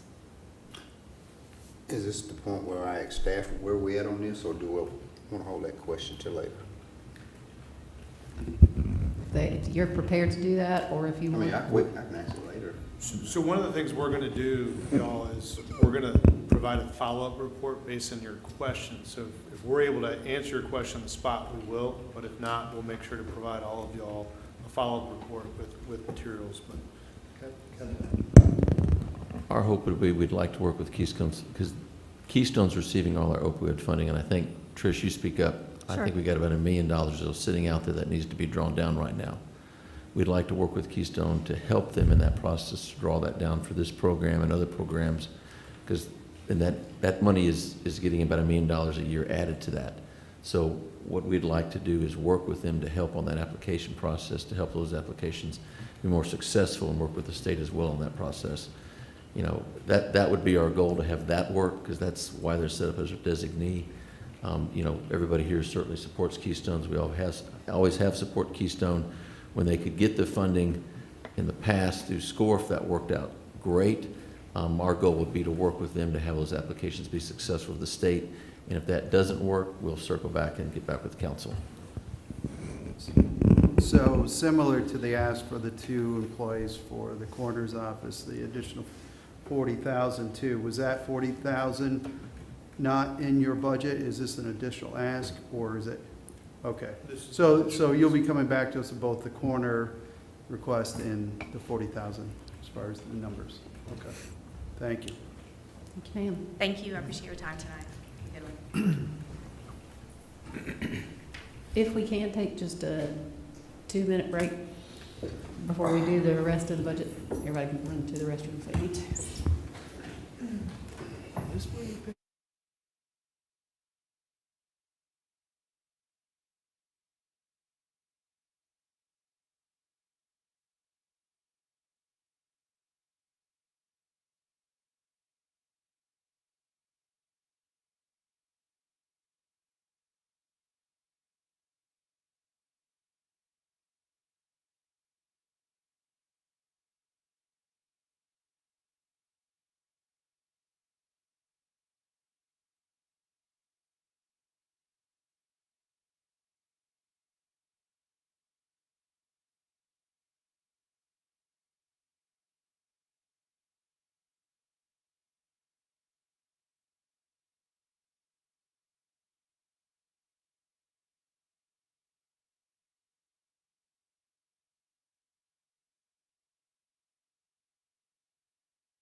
All right, we're live again, having taken a little break. Our next item is discussion regarding park fee amendments. Is Yes. Josh? So just as an introduction, on this next agenda cycle, there will be some fee agenda items, in tandem with the budget process. And so Assistant County Manager Michael Moore is going to give you some feedback and context on those changes and answer any questions you have. But he's going to start with park fees. The other fees are fees that he's mentioned, he's talked about in other workshops, but we're available to answer any questions on those items. So with that, I'll hand it off to Mike. Okay. Good evening. We have a fee ordinance that's going to be coming forward to council next Monday night on the 20th, and that's going to be to adjust fees at our county parks. That includes Ebenezer Park, RV tent camping fees. What is going to be there is those fees will now be aligned with Allison Creek Park. Those fees were previously lower than Allison Creek Park, and so that's going to adjust those across the board. All our RV campsites will be the same for fees. We'll also establish a primitive campsite fee at Ebenezer Park, since as part of the improvements there, we'll have primitive campsites. So we'll establish those fees, which will also be identical to Allison Creek Park. And then we're going to increase daily weekend holiday shelter fees. That's at several of the parks. We're going to adjust the out-of-county day use fees, the night access cards, and dumping fees. We're going to establish a kayak rental and tour fee, as well as a golf cart permit fee for Ebenezer Park and Allison Creek Park. Golf cart fee is new. I know we haven't had one of those before, but staff does have some administrative functions they're performing now with regards to golf carts, since there's a large number of golf carts that are coming out to the parks, and there's administration they do, and they're actually putting stickers on there to ensure they've got their insurance and they've got drivers and so forth. So state parks have established a fee. We understand they're $5 per day. Our fees will be an annual fee, and it'll be $25, but that's good for a year. And it's good at both the parks. So it'll allow you to have your golf cart and you won't have to pay every single night. So a little bit different than the state. We'll have a pickleball membership and league fees at Field Day Park. Those are, the pickleball membership is new, or the league fee is new. And then we'll increase the community center rental fees at the Field Day Park. That's going to also extend it an hour, and we're going to raise that fee, but it gives you a little bit more time in your rental. And then we will have established admission, sponsorship, shelter, naming rights, food truck, event, and shelter reservation fees at Catawba Bend Preserve. We wanted to get ahead of Catawba Bend Preserve. We're hopeful it could be open in this fiscal year, but we'll have to see how the capital improvements come along. But we want to have those fees in place. So with all that said, any questions on park fees?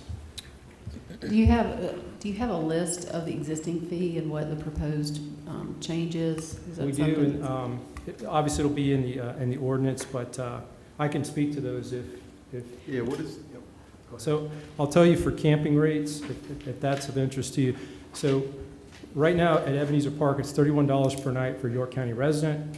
It's going to go to $35 per night, and then for RV tent non-residents, it's going to go from $35 to $40.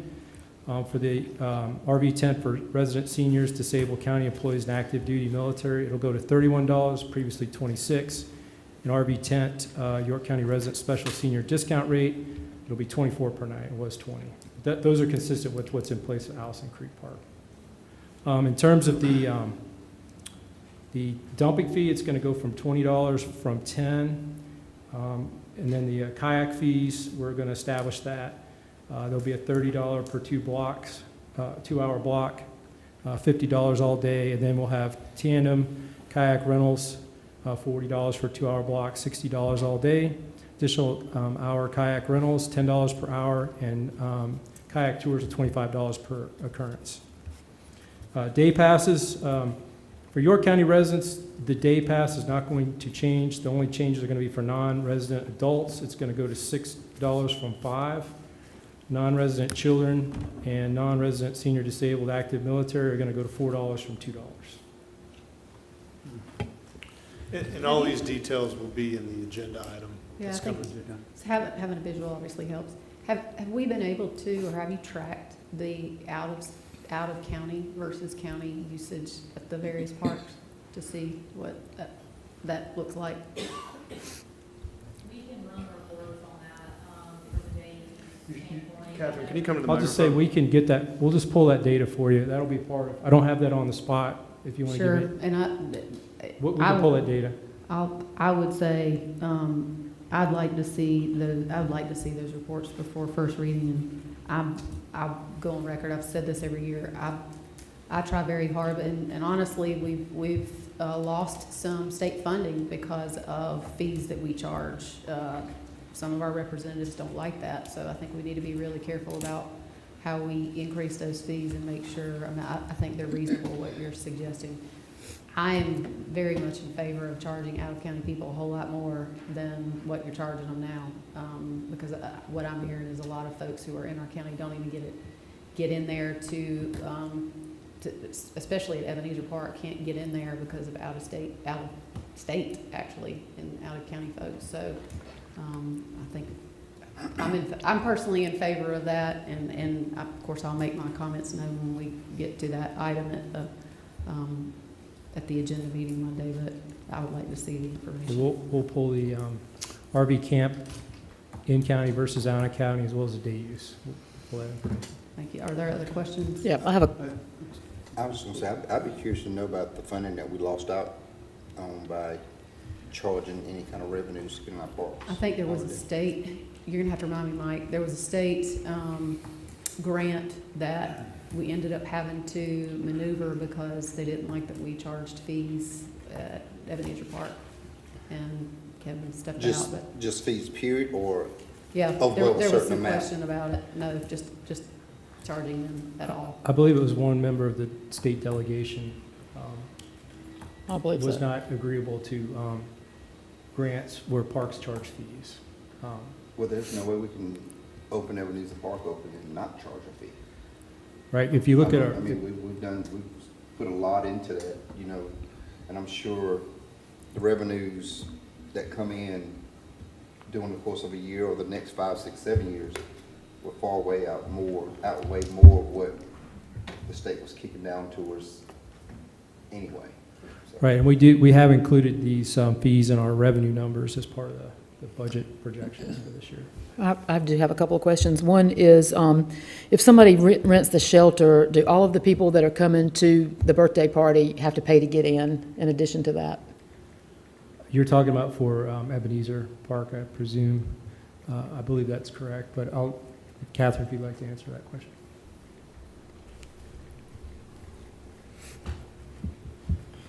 Good evening, members of council. So to answer your question, Councilwoman Love, there are a certain number of reserved spaces that come along with a shelter reservation. So, like how many, just, Don't quote me on it. I want to say it's 10. It depends on what shelter you rent, like out at Ebenezer Park, because we have different size shelters. So there's a different number of reserved spaces that go along with that shelter reservation. so, I mean, I think things need to not look negative to people that feel like they're paying for these parks. They feel like they have funded it, and they have. We all have.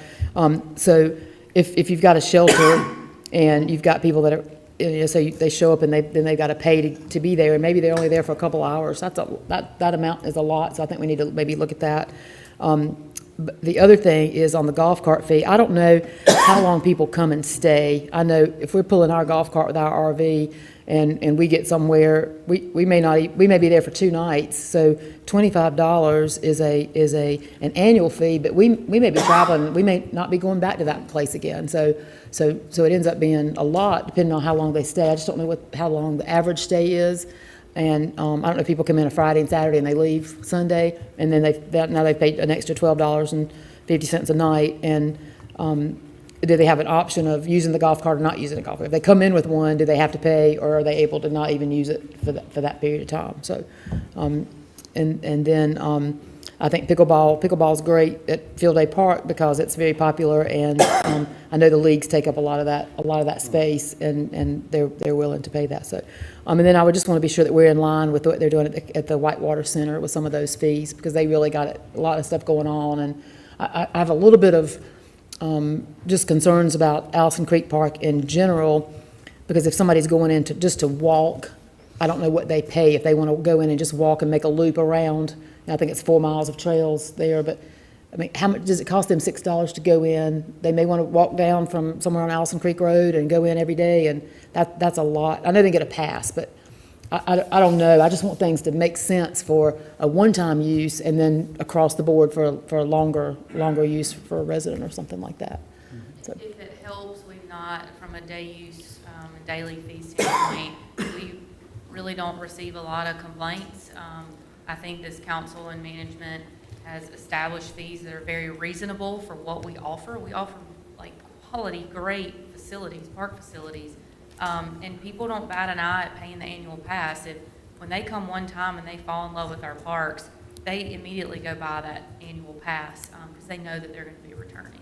how much is the annual pass again? We're proposing it to go up $5, but we'll have 2 parks open and also be hopefully bringing on Catawba Bend. So they can go into any of those They could go parks to any for of that. those parks with that annual pass. So, and so the annual pass is how much? So for a York County resident, it'll be $45, that's up from $40. And for the resident, senior, disabled, active, military, it's $25 up from $20. Non-residents are going to $85 from $80, and non-resident, senior, disability, county employee, active duty, military are going to $45 from $40. I think those are more than fair.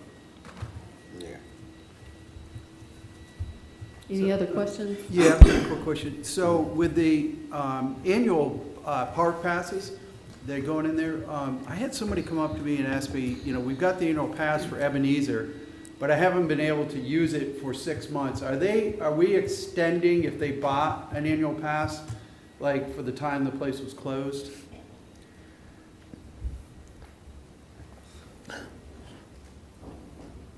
So ever since we announced that we were going to be closing Ebenezer Park, probably 6 months out, we notified and let everybody know in person, face to face, when they're purchasing that annual pass, that Ebenezer Park would be closing. You know, so they had a choice to make if they were going to get their best bang out of their buck for the amount of time that Ebenezer Park was open, plus Allison Creek would be opening up as well, so they would have access to Allison Creek Park. So my understanding is staff had that conversation with every person that they sold an annual pass to let them know that, you know, Ebenezer would be closing.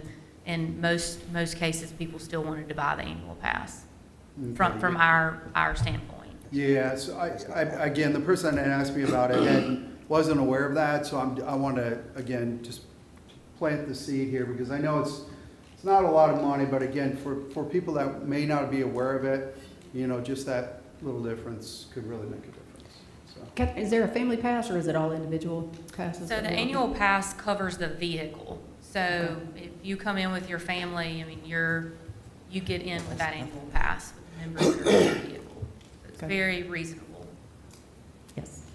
I'm gonna go around and pick up all my neighbors. Get in. We're going to the park. Just speaking to fees in general, one of the things I've asked staff to explore is a fee schedule that would capture every single fee the county charges, not just parks fees. I think that's something that we could present to y'all as part of the budget process, and y'all could approve as part of the budget moving forward as well. So that's something next fiscal year budget process I would recommend we try. So it wouldn't be just the fees were increasing, and those wouldn't be separate agenda items like we're doing it now in the agenda cycle, but they would be collected as part of the actual adopted budget that y'all are passing. So just wanted to throw that out there. Thank you. Next up, discussion regarding water and sewer rate amendments. Yes, we discussed this at a previous workshop, but we'll be increasing the fees, the consumption rates for water, and that'll be 5%, and for sewer, it'll be 10% increase for those rates for all the users of the water and sewer utility system. And that's the pass along from City of Rock Hills? Part of that is passed along, yes, because Rock Hill's gone up 5% and 10% on their water rates as well. Any questions? Thank you very much. Discussion regarding solid waste tipping fee amendments. So solid waste tipping fees, we're going to increase those based on some projected increases in capital costs, operating costs, and liabilities. Municipal solid waste is going from $46 to $49, 6.5% increase. Construction demolition is going from 40 to 42, which is a 5% increase. Our rates are still extremely reasonable in terms of what's out there. Staff has looked at rates in the area. So these are fees we are recommending to be passed along as part of that rates. Thank you. Any questions? Was there discussion, I know we talked about it a little ways back, I get this coming back to me, especially when I go over to the recycling locations about issuing stickers, right, for vehicles.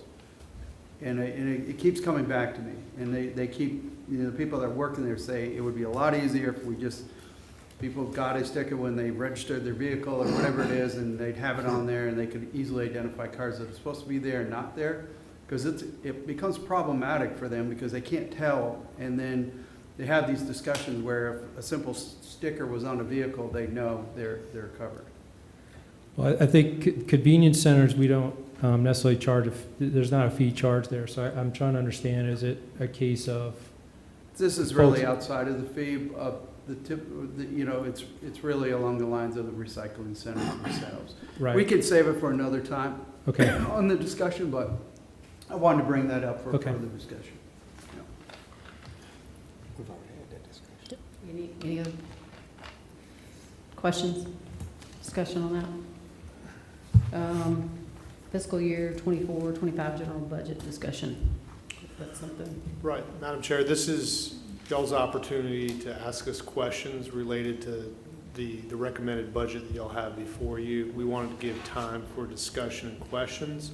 And as staff, what we'll do is we'll either answer it tonight if we can, or we'll pull a follow-up report together to answer those questions in a consolidated way. One of the things I wanted to start with, though, is because y'all deferred the budget, the first reading of the budget, we do need to update the budget calendar. So one of the items you're going to see in the next agenda cycle is going to be an updated budget calendar.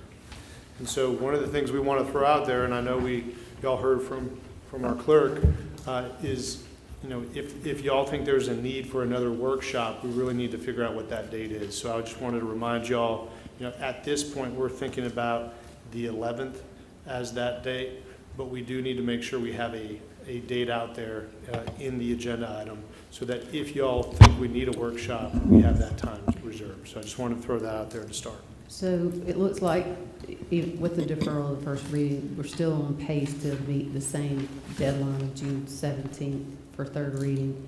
Council, if you look at what was inserted, the May 28th is the budget public hearing that's here. I sent out a doodle poll to council to see if there's another date, because June 11th was a date that was difficult for several, and it didn't look like we got full participation on that doodle poll. So I think how we've handled it in the past is to, if everybody can't make it on another date, then we just defer to the same date that we've always had since that's been on the calendar. But I invite council, if y'all want to either talk about it now, or if you want to make sure that you address that when you get home tonight, make sure everybody, I think, So I have puts in there June, their I have June request. 11th on my calendar, so we're looking at a That's the different date standard, now. that's the standard, that's our standard workshop. So if we need to build in something, that's a date that's on the calendar. But if there's a date that works for everybody else that's not that one, this is one of those calendar issues that we hopefully don't need and won't need this workshop. But if we do have this extra one in there, can help. So if you would just make sure to do that tonight, then we'll make that decision tomorrow so that we can put it on the calendar for the agenda. Okay. So just general conversation? Is there anything else that you want to present, Josh, or? We're ready to talk about anything. I think what we'll do first is we'll open it up to y'all, and then if there's anything else after that that we feel like we need to bring up, we can.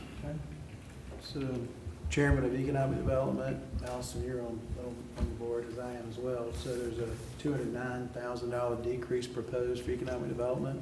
Do you know, are you familiar with the reasoning? If not, we'll defer it to staff. I mean, I'm reading what it says, but can you give me a better explanation? Economic development is pretty important to the county, and seeing a decrease in the budget, very encouraging, but. I've noticed when I walk through the budget on that same point, and this is something that's referred to in the budget message. It is. That it's on page 4. The decrease, but then I also noted that there's a determination to use the product development fund to change that from having an existing fund that's used for projects to moving it to paying for those positions. I don't mean to hijack your question, but I asked how that came about. I don't remember I remember council when we had a discussion about that, wanting to make that decision. I think the ordinance says for council to make that decision, and so I think I'd like to see us move that to that issue, have an alternative presented for management on that, because I don't think council has discussed that. I think that's something that we should talk about at our planning retreat, as to how do we want to address those funds, and if council determines, that, I think there was a lot of discussion about what. Yeah, we talked about that, March, not long after we got on. Last year, March. Yeah. And we said we're wanting to discuss about it before we make any recommendation to do with that. Right, exactly. There was no vote on moving forward with what is showing currently in the budget from the wording perspective. So I think I think we need to talk through that, and I think that based on that, I think we need to modify that based on that, on what's currently in there now. I'd like to add too, that we've had some conversation about property purchase in York County. Yes. Just keep that generic, but that would require. I think that's a bigger decision. I think the question is, should this be discussed at the retreat? Should council have, I mean, if there's not I just was surprised to see that in the budget. And we can take another crack at this. I think what I'm hearing y'all say is you want to look at, not starting this approach this year. I think what's needed is a more comprehensive discussion on the entire program. I know in terms of the organizational strategic plan, obviously economic development is an important part of that, but I know economic development's also working on their own strategic plan. So, and part of that is a focused strategy on how to use these funds. And so I think what we need from y'all is for y'all to give direction on how to use all those funds, not just covering this. So I hear you. What we can do is we can figure out a different way of doing this. But the broader conversation has to happen sometime next year is what I think this is one of those things we've been waiting a good long while. We've been waiting for you to get here, Josh, so that we can have some discussion about how do we want to see economic development change, and what do we want that to look like? And I think at least giving us that opportunity to do that before we make drastic changes, see if there's consensus on that before we do that. Right, and I wasn't aware of the specific details that y'all said you wanted to speak into more of this strategy before it was done. So I apologize for that, and I think this is something we can look at. Thank you. So the question I have too is that, based on our conversations tonight, how, in regards to the request around the two coroners position and the $40,000 also, I know that you're going to come back to us with numbers and how it would impact overall budget, et cetera. When would we see that information, and we would talk about it prior to your presentation and our vote on the first reading? And I'll offer this up to our budget director, Trish, if you want to speak to that. But I think that what we need y'all to do is, inform us at that first hearing, at the first reading, the changes you want us to make to the recommended. So the recommended budget is out there right now. Staff can offer up opportunities for y'all to think about how you afford some of the items you're speaking to. And so that's where I think we go from here is, if y'all want to make specific changes to the recommended budget, you outline them, but staff can provide the details that might give you So- context on how to make those changes. So right now, the budget's balanced, so obviously we gotta figure out how to keep it balanced if you're gonna make changes. Just because it always is always the most eventful time for someone who's serving in my role, because I get I just want to make sure we're all on the same page. The way we do this is we will have a motion to approve the budget, which is how it typically works. And then after that, if there are specific amendments, we take those amendments individually and address them and see where council is on that. And so I do think, though, from hearing tonight, you're going to prepare some information so that we can look at that before first reading. Definitely. Some of the impacts that these other things have on what's at least initially proposed. Right, and we'll provide details on why staff made these recommendations, kind of from our perspective, but we'll also provide options in case you do decide to make certain decisions on how we keep the budget balanced. So we're gonna make sure this budget is balanced, that's our job, and y'all are gonna let us know what you wanna change, and we'll go from there. Yeah, and at the end of the, right, and the cost, again, of those two employees, I mean, so we know the exact number, so we know what we're dealing with. Right, we'll put all those details in there. Thank you. Mhm. I have a question of process. So somewhat new to the budget process here with the county. Obviously, I've owned my own business for 34 years, like some of you have. I've run a budget. So my question is this, not to single out any county agency, but when you look at the budgets of some of our agencies, let's just say through the end of March, that leaves April, May, and June, the last quarter, to expend what you were budgeted. How do you manage the possibility that maybe an entity was over budgeted in the first place? Okay, they're not spending, in a position they're in right now, today, in May, they're probably not gonna spend all the money in their budget unless they find a way to spend it. But yet, they're asking for an increase possibly, and then we go back to the millage increase because property values have increased even though they are dipping. So they're gonna get a millage bump too. So what I'm getting at is, and maybe I'm off track with what I'm thinking here, but the budget someone has right now, if it's funding their needs, then your question is, well, what do you need moving forward? Health insurance is going up 5%. We got to increase wages, 3 or 4% cost of living. You build in your factors, but what does that actually equal?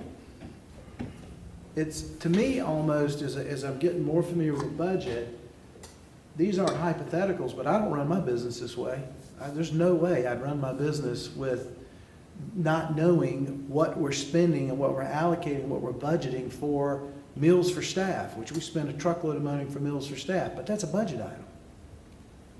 And if we don't spend the money for meals, then maybe we just didn't plan enough meals. We didn't do what we said we were going to do, or maybe we budgeted too much. So what I'm getting at is, what I'm struggling with is, just because there's a meal increase and you got the right to ask for it, as a council, should we be budgeting that money? A question maybe that we need to think about this. I'm not pointing any entity out. I'm just speaking openly about the process of budgeting In theory. and how we decide how much money someone's getting. Those of you that have been on council for a while, I'm interested in your opinion on this. I know my experience with a lot of departments across the board, going back to even when the sheriff was under our control for the budget, a lot of departments, probably 9 out of 10 or 10 out of 10, bring money back to the table, whether it's from positions not filled, training not done, or certain things not done. A budget is still just a plan that still has to go through. And some things, I very rarely have heard someone come back in all of my young days and say, hey, I ran out of money, I got 3 months to go. It's typically those departments are bringing money back. It's just a budget, it's a plan. The one thing that I think this council's been cautious not to do is tighten it so tight that we do have somebody come back with 3 months to go to say, hey, I ran out of money. We still have trainings to do, we still have some in-house projects or things to do. So it's not uncommon for departments to say, hey, I came in under budget, I didn't use it all. But that doesn't mean next year you go in and cut it, because now you send the message to a lot of departments, well, if I don't spend it, I lose it. Then that changes the whole mentality of, I gotta spend it, versus this council being thankful and grateful that, hey, we were able to run a department good and efficient and not spend everything. Unfortunately, for a lot of departments, some are still having trouble filling those vacancies.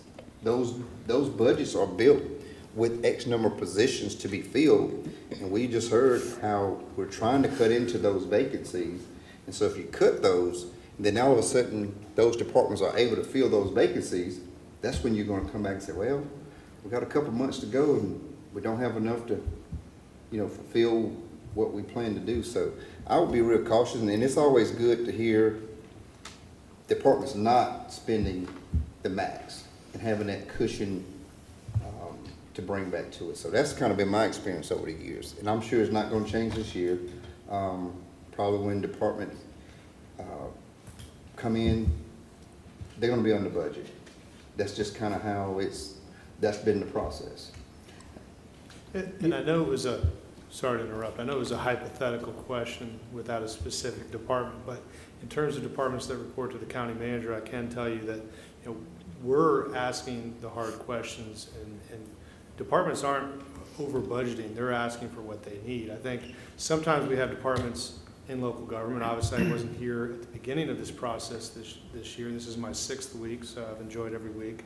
But I wasn't here when departments made their asks, but oftentimes, there's some departments that ask for the moon, and there's some departments that ask for exactly what they need in that given year. And I think you can tell the difference as a manager of who's asking for what. And what you really want is for departments to ask for specifically what they need to accomplish their goals for that next year. But part of this is having goals on a piece of paper that says what you're trying to do over the next 3 to 5 years and aligning the budget with the strategic plan, which we don't have right now. So I think that is an opportunity. But if you're speaking to other departments that don't report at the county manager, I'm not able to really speak to that. But Trish, I don't know if you want to just speak in general to our budget process as it aligns with that question. Right, so when a budget comes across my desk, what I'm doing is analyzing the trend. So I look at FY23, FY24, and then their requests for FY25.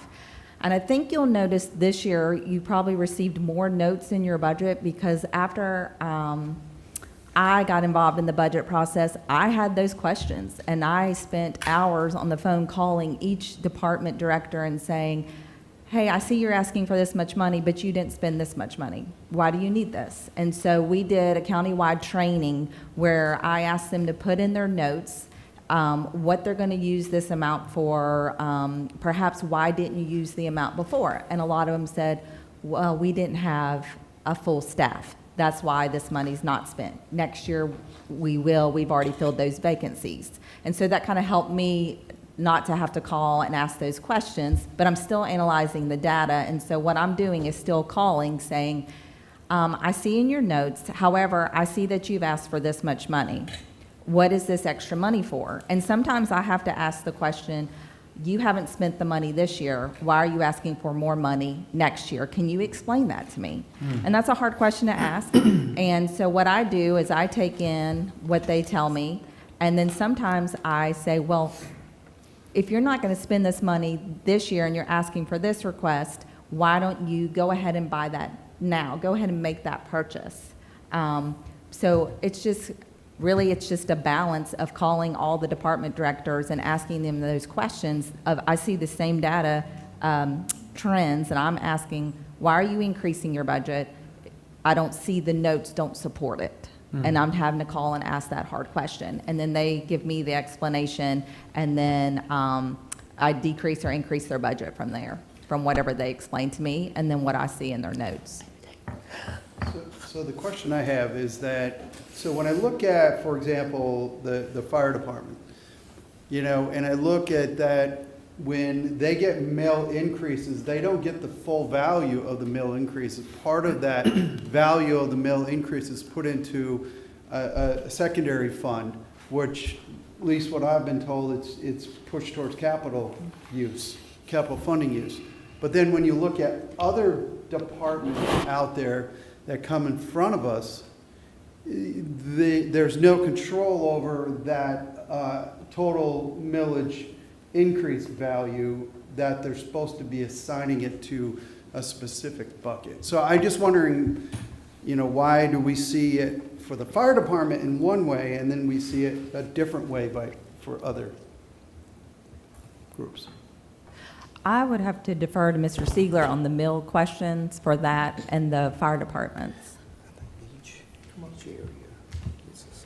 I think what you're trying to ask is how are things organized from an ordinance standpoint? I think we know that fire districts are going to be completely separately organized from like a separate agency that's considered like the museum or the library, for example. So to answer that question, it's organizational, and what does county council have the authority to do over those different organizations?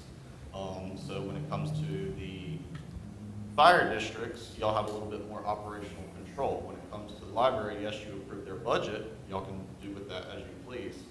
I'm sorry, can you break down? We're kind of Yeah, yeah, I guess my question is, when we look at the difference in the millage rate for the fire departments, their differential of the millage rate, they don't appear to be getting the full value of the increase in the mill. And that money then is put aside in a separate fund, where I see other departments out there is getting that full increase of the additional mill, where the fire department is not. And I would say the fire department, to me, from an operating perspective, would need that full value in order to get enough fire. So I do not believe that there are no two separate funds for fire districts. Fire district has one fund, they're considered a special revenue fund, because any taxes raised in that geographical area. Step up to the mic here. So the tax district is a geographical defined boundary area. All of the revenues are considered a special revenue fund, and they flow into the fund for that tax district. So the way that the value of a mill is determined for each tax district is we have to look at collections through that, let's say we're in FY24 now, we're still analyzing what we're collecting, this year. That determines what the value of a mill is going to be for the following year. So for example, I'll relate back to the library question that we had earlier tonight. We worked with them to give them a preliminary value of a mill. And I don't know that number off my head, but let's just say it's $1 million, okay? Well, as we progress further through that process, we're obviously gonna have more information in March and April than we did when we gave them a preliminary number at the beginning of February, when they have to start, getting all that budget. So if it increases $200,000, or if it decreases $200,000, they know that they need to either have some items in the thing to either cut or to add when we increase the value of that mill or decrease the value of that mill. We have more accurate data. So that would be like the reason earlier why the library had to increase theirs, even though they thought that they only had this amount of money to begin with. When it comes to a tax district, we do the exact same thing. We give them a preliminary number. It's usually, I think theirs is based on a 5-year look back. So it's averaged, let's just say their average is a 3% growth year over year over year. We tell them, hey, you can expect a 3% increase in the value of a mill. Now, if that number only comes in at 2%, though, you probably need to have some items in your budget that you may need to look at cutting, because as Josh stated, everything we do has to be a balanced budget. Now, let's just say that, a fire district increases, they have some things on the side that they're waiting for to add into their budget. Now, again, these are budgeted numbers, right? So at the end of the year, let's just say taxes for a particular fire district came in over than what was budgeted for. All that money flows into a bucket of money for that tax district. It is not allowed to go anywhere else. That may be what you're talking about, is money that could be set aside for future capital purchases, or if they need a little bit of wiggle room in next year's budget or whatever, that's just based on management's recommendation and that fire district's board whenever they go through their budget process. But we don't dictate, most of the time.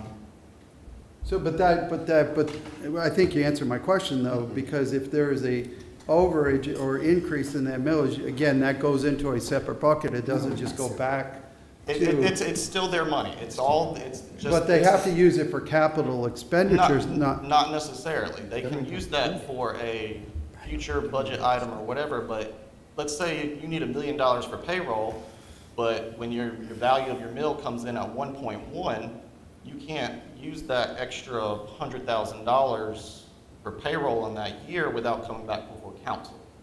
So, I mean, theoretically, they could if they came back before council and you guys blessed that. If not, it goes in basically into their savings account. And usually savings account and governmental are used for future capital purchases or for future shortfalls, because you want a savings account. Aaron, are you seeing any instances in which the mill has been underestimated to where there's repeatedly to where there has been a buildup in the bucket that you're talking about? For individual fire districts? Yeah, are you seeing that? For fire districts, I wouldn't think so, because I mean, you're always going to have things that are not budgeted for on an annual basis that you are going to have to replace. We know we have to replace fire trucks. You have station upkeep, those sorts of things when it comes to the fire district. Now, the county, the fire districts also have the same rules as the county. We have our 25% fund balance, right, that they have to maintain. But, like on the county level, anything over our 25% fund balance, we go ahead and transfer to the capital projects fund to fund things like the new animal shelter, the coroner's building, and that kind of stuff.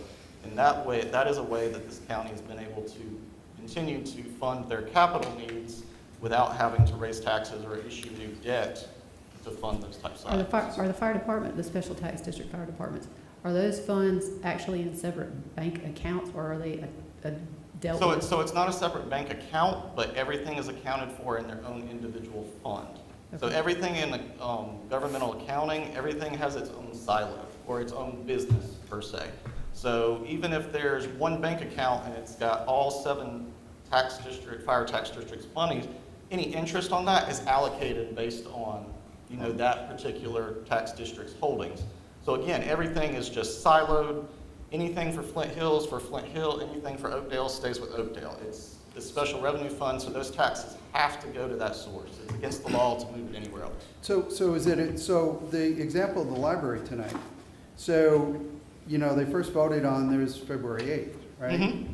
Then they came back and they saw the increase in the mill, okay, and then they turned around and voted again on a budget they already had approved and just added the additional dollars in. The fire department votes on their budget.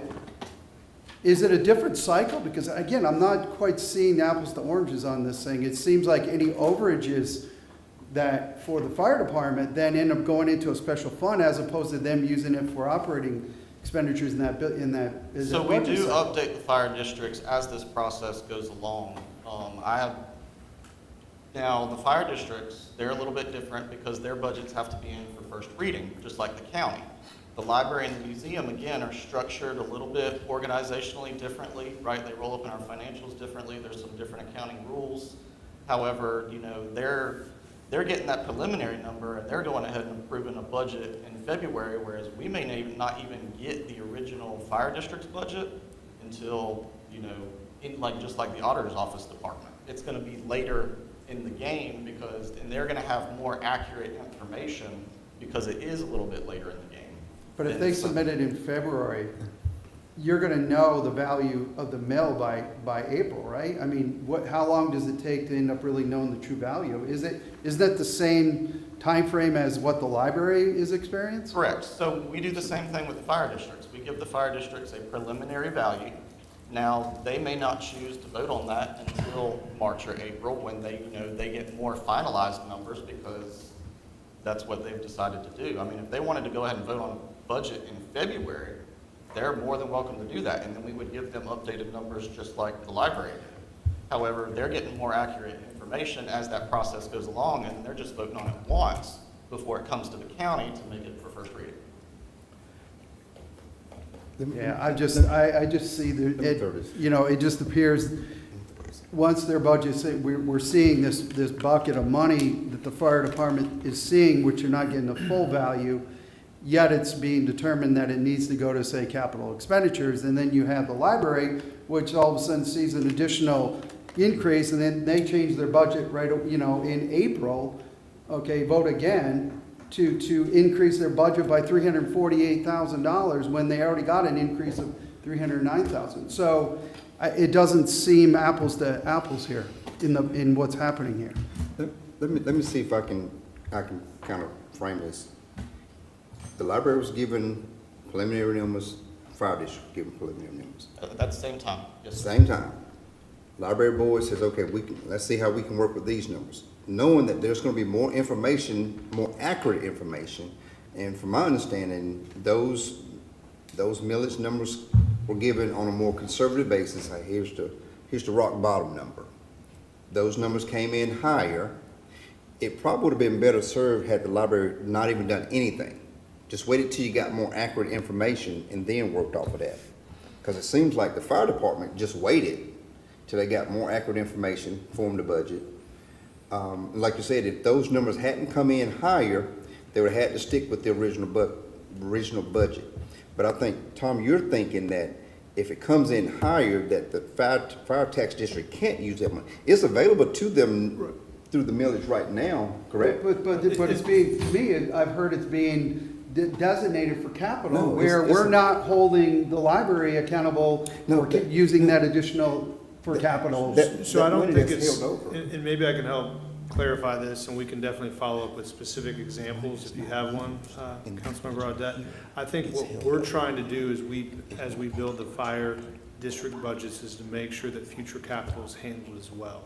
So there is a collaborative conversation going on about both operating and capital needs. And so I don't know if, in your specific example, if the additional funds from the changing value of a mill were dedicated just to capital or not, but I'm willing to look into that and get back to you. And then maybe we can go from there. Thank you. Does that work, Aaron? Not, if you'll, I want to ask you a question, because not to beat this to death, but I do want to ask this question. This goes back to what I asked originally. And since we brought the library up, let me just use the library because I got the numbers right in front of me. It makes it easy. So their budget last year all in was $9.2 million. So before they knew what the millage increase was going to be, they said, well, we'll have a budget of $9.5 million. That's a significant increase. And then the millage came out, and I'm using this as an example, so I hope the library doesn't take offense to what I'm saying.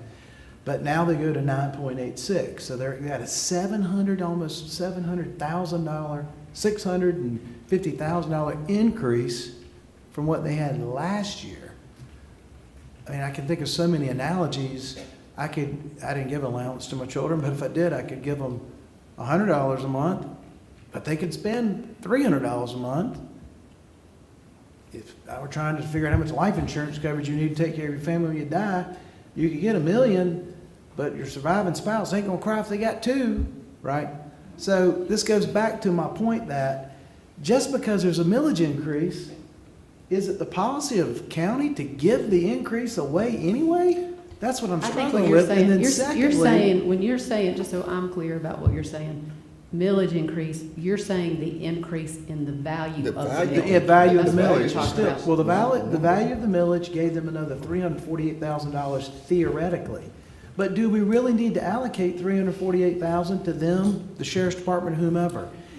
And then the second piece of the question is, so we're in a down economy, 2008, 2009, 2010. I didn't go back and look at this, but you mentioned cutting a minute ago. Did we actually cut budgets? Do we actually cut budgets in a down economy? Let me make this. Or how do we, wait a minute, can I get an answer? Because this is important. I mean, we're gonna give it away when times are good, but when revenue falls off, what do we do? So I'll just say traditionally, with my experience here at the county, staff usually does not analyze the library and the museum like they would another county department. That is what their staff and their board is for. Now, I do know organizationally, Michael, please correct me if I'm wrong, county council does have to approve their budgets, but staff does not dive into their budgets like they do a county department because technically they are legally separate entities. So that's kind of, those two are separate and different. And I would add, your opportunity is to adjust the potential millage rate, right? That would be your opportunity, but you'd have to look at the ordinance to, which would specify that. To answer your second question, I do know that budgets were tighter in the 08 area, I will say that the value of the mill still grew in York County, even in the '08 depression. York County has always been a suburb of Charlotte. We're just fortunate to be in this predicament. Me and Ken Love, actually the finance person out at Clover School District, though, we always joke. One day that's going to stop. We don't know when that day is, but one day things will eventually level off. Luckily, we don't think that's going to happen this year, but, you know, we do try to build in a conservative factor because one day we know that growth, it just, you have a finite sources or resources, so it will stop. So just, I know, this is a stupid question, but I'm gonna ask it because I'm trying to understand everything, right? So if we didn't allocate $348,000, just as an example, to the library board, where does the $348,000 go? So the library millage, again, that's its own legal separate entity, so the value of the mill increased. So what they're doing is they're balancing their budget. The value of a mill went up X amount of dollars, so they increased their expenditures at X amount of dollars. If you were to cut their millage to, you know, for the value of the mill, they would have to get their balance back in, their budget back in balance and make it even or whatever, but basically those dollars disappear. You would have to then raise taxes in another area for the county or whatever to say, hey, I'm taxing people at the same level. But the library, again, is its own silo, it's its own bucket of money. So if you make a cut there, you don't just get to capture it over here, you have to raise something over here. So let me make sure I understand then. So what you're saying is that they got a using it as an example, they have a $9.2 million budget, 23-24. They were asking for 9.5, and now they went to 9.8. If we stayed at we gave them an increase of 9.5, we would have to cut their millage rate back to equal the budget they would need for 9.5. Actually, it'd be less than that, it'd be 8.7. Correct. So whatever the value of the mill is for the librase, you would have to, you know, do the math calculations and say, hey, we only think that you need $9.5 million in expenditures, so we're going to cut your tax base by X so that everything balances back out. Since the library is not a general fund expense, it has a millage assigned to it that is in and of its own. I just Any making sure I excess- understand how it works. Yeah. I thought that was the case. No, I mean, I think it's worth having this conversation because I think there's some. I mean, we're other folks that new, have and I'd questions. rather ask the question. Somebody may say he is an idiot, No, I but I think don't know, that's- ask the questions. One quick question. So everybody's value of the meal went up. Am I correct? It's not just the library board's meal went up and everybody saw an increase in budget capacity. I'd have to go back through the budget message to make sure that's accurate because, again, If the value of the meal I'm not is going to, I know that Oakdale is your fire department, correct? And I can't, Well, that's special. well, it's in your area, but the value of the mill in that area, since it's geographically bound, does not always increase. If you had a large manufacturer in such a small area, and let's say that manufacturer closed, we have seen cases in the past, and I don't know about this year because I right off the top of my head, but we have seen where the value of a mill has gone down because of a manufacturer closing within one of the tax districts. So I mean, by default, even though, you know, everything else is going up, that one particular tax district's going down, and they have to adjust their budget accordingly. I know one thing that, and I would hate to, I'm gonna bring it up anyway. When we, Bowater / New Indy, took down some of our equipment in our facility, they actually came back and they captured some of that and said, hey, we didn't operate this machine, so our taxes shouldn't have been this. And they actually took money out of that area and it reduced what Leslie Fire Department actually got that year. I remember that. You know, so what you're saying is totally true. But that happened because a large manufacturer in that area pulled equipment out and shut it down. If it's purely like a residential, predominantly residential, those mills typically don't go down because houses just don't disappear unless you got a large manufacturer really suck out a lot of value. It probably won't happen that often. And so, I mean, to add to that point, and I would like a question, I recognize that with the rural fire budget, that there was a decrease of 2 positions because they hadn't been filled in a certain period of time. I understand that thought process. I was surprised to see the budget not increase because we know the cost of doing fire service is it's increasing, and we're gonna have to tackle some issues. So I would like kind of an explanation. It doesn't have to be now, but here's the main thing I really want. Folks, let me just tell y'all, with this special tax district, and what you don't realize, let's say you're in a wreck that happens over near I-77, which a lot of wrecks happens over there. So the fire departments who are tasked with those challenges get calls all the time.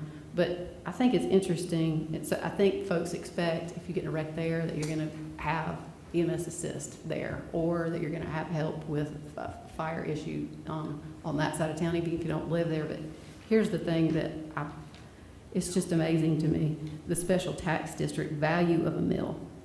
I don't know if y'all saw this. The value of a mill for Oakdale is $18,000.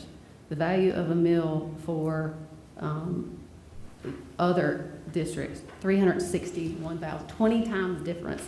Flint Hill, $255,000. Leslie's at 76. I think that's just interesting to me at how just very, very different they are, but the needs can be very similar. And so I think when we're looking at the fire issue and the expectation from the community to be able to have service, I was just surprised that the budget for the Rural Fire Board also didn't have any anticipated cost increase to help some of these other fire departments.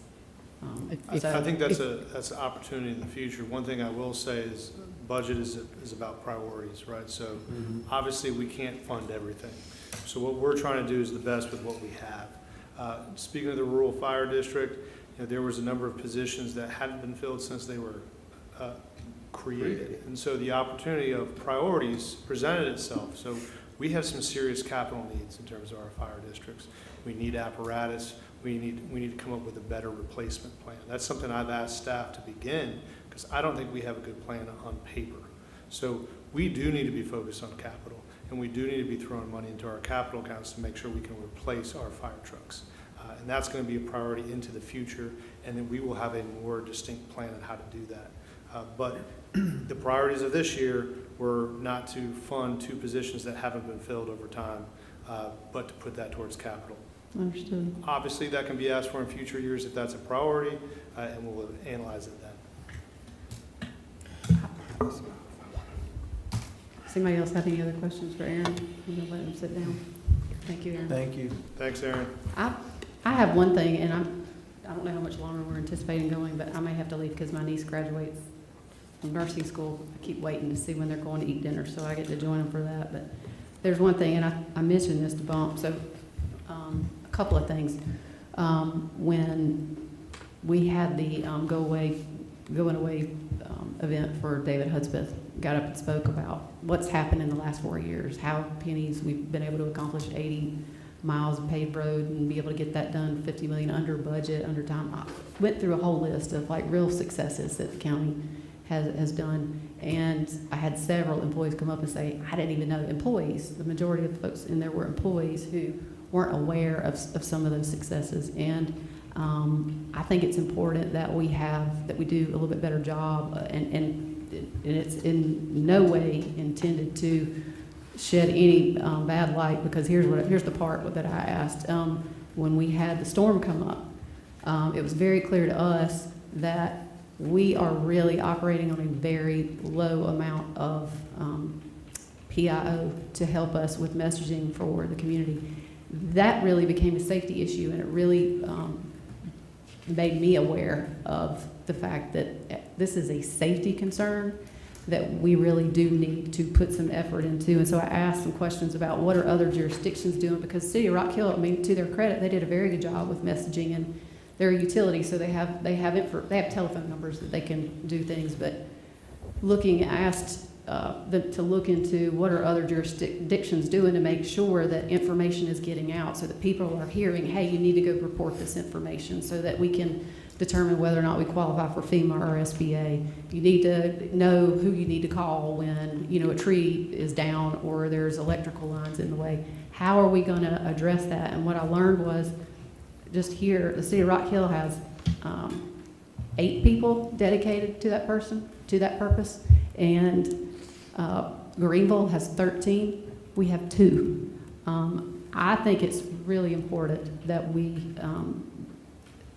consider, and I would like for council to consider us adding a position, and I've asked management to put together some information just to say, what if there's a position that we add, what is the most critical, having come through this process with the storm, what would it be? And I think the information I got back was a social media expert, that looking at Social some of media these specialist would be the title, social, probably. I would ask that council, that information be shared when you do memo of this is what this would look like, for us to at least consider that, because it became readily apparent to me that's an area that I think that is going to have a big impact to folks, just being able to get that information. So Greenville County or the city of Greenville? I'm not even sure.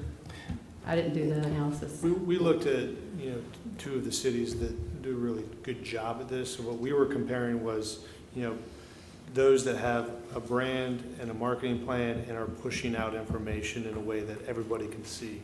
So we didn't look at every organization or every county in the state. We just looked at those two leaders.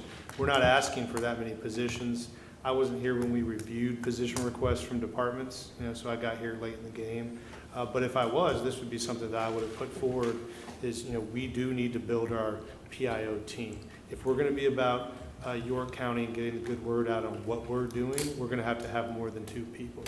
And so there's a vacuum out there. And if you don't push out information, then somebody else is telling the story of York County. So that's kind of the negative of not having a strong social media message. And that's an opportunity if you add to it.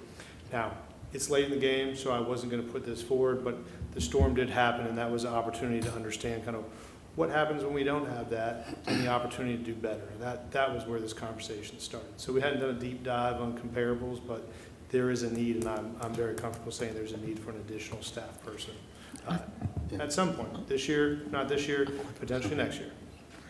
I think there's two separate sides of that. I would think that people would be looking to emergency management.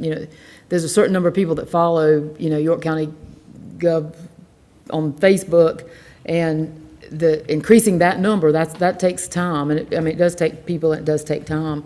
But I think what you're talking about more or less is an emergency management reach, because that's who I think if somebody had a tree fall on their house or during a storm, that's where they would be looking for that information. So I think the marketing side of things, though, is something that we should probably talk about in our strategic planning session, because from the time we started, and Greg's done a great job, from the time we started, though, we had an idea of what we wanted, but we really have never had much input or much discussion, or, like where are we headed with this, and the direction has been, wayward sometimes, not in what he's doing, but as a county, what do we want to do moving forward with the marketing of the county. But I think the emergency services is separate. I think it's separate from promotional marketing and telling people, hey, what are we as a council doing? What is York County doing for you as a resident? I think that's 2 separate messages. What I would say is it's all of the above. Emergency management relies on our organizational PIO in those storms as their PIO. They don't have a PIO. That's correct. And I don't want tonight to become a conversation about Greg because he didn't have the opportunity to ask for this, right? So if we were to ask him for a budget request next year, this could be very different. I did have one conversation with him because we know we can do better, and this is where we landed as a first recommendation. I think that one position will do a lot of things, and it will give Greg more time to do more work with emergency management and other departments. So, this is just something that came up after the fact we wanted to throw out there after the chair asked a question. I want to say, our area is not prone to a lot of high emergency situations. This storm kind of showed its ugly head of some things that we probably need to start taking a look at. But it shows where we're kind of deficient at too, because people basically don't gravitate to county type news unless it affects them. And let's face it, we hadn't had an emergency like that in years. Now, if we were in Florida, Oklahoma with floods, windstorms, tornadoes, I bet you those people in those areas really know where to go to, who to look for, and what to expect on a communication basis. The challenge here, I think, is where do you place this for everybody to get? Because My mom doesn't watch network TV. She has a Fire Stick. She's not on Facebook. So do you put it on Facebook, Instagram, Twitter, YouTube, all these different platforms? Because everybody gets their news and their information differently. We go to different places. And if we're not basically in all these sectors, we're gonna miss somebody. We're gonna, let's face it, we're gonna miss them. But we have some opportunities with people signing up to get the, what's called Notify Me. You know, they can get, you know, but we have to have a campaign to let people know this is out there for you to be signed up for. And that's, signing up for that is free. What we putting out on Notify Me will be a different question. But we do have to take advantage of some different platforms. People don't listen to the same radio stations. If we had an emergency and we wanted to get it out to everybody, we would have to be on every single radio station that broadcasts in this area, every social media, every TV station. That costs money. You know, and do we spend a whole bunch of money each time we want to get a message out? But there are some cost-efficient ways to get that message out, because we're only getting that message out to York County. And we heard Andy talk about the geofencing. You know, there's some opportunities with that. But you got to get that social media, that internet type person that get in and run that campaign, because we have messages that we can send out every single day, whether it's about exceptional staff, what we have in the works with planning, zoning, any message that we want to get out, we got to get it in these social media streams every single day. Even if it's just saying happy birthday to the county manager. You know, how do we get that message out? How do we let everybody in York County know today is his birthday? Which, by the way, I don't think it's his birthday, but, you know, how are we getting it out? And how effective will we be with just certain avenues? Digital billboard. We've had a group trying to get digital billboards along 77 for a couple of years now. You know, many people that work in North Carolina, when they come home or when they travel in 77, if we needed to get an emergency message out, a digital billboard option, because we've got people wanting to utilize digital billboards. The city of Rocky, I didn't get not one single phone call from the city when the storm hit. Now, when I called to report my utility outage, they knew who I was, gave me the time it was coming on, but they didn't do all that great a job of communicating, because we had that public meeting and people were upset because they didn't know what the city was working on. Some people may have gotten some communication, but I'm a city utility customer and they didn't call me, they didn't text me, they didn't email me, they didn't send a letter in the mail. So I don't know, even with those 8 people they have on staff, they didn't do nothing out of the ordinary. I mean, they got the power back on, and that was the main part, helping with the cleanup. But for us getting information out, I didn't see anybody on TV standing up saying, "Hey, this is where we at." Obviously, they probably utilized the website just as much as we did, but there's some opportunity there, and we can definitely benefit from having someone who drives that and works with Greg and get us in these different social media platforms. But one thing that Andy mentioned, it costs to run these, and you're basically running an ad, because if you're in York County, we want that. If we send a message out, we want it to pop up on your phone right away. And that costs. And it's basically running an ad, geofencing, to only people in York County would get those kind of messages. And you need that social media person that knows how to geofence, boost ads, boost posts, to where if we send it out at 12 by 12:05, everybody in York County, the next ad on your phone when you go to Google, YouTube, wherever, you're going to get that message. And those capabilities exist. You just got to have people who know how to do it. To your point, to Notify Me, I mean, that's something that they have to register for, but it's a good thing. Get into your mobile device is the best idea. Yep. You know, because everybody pretty much has one.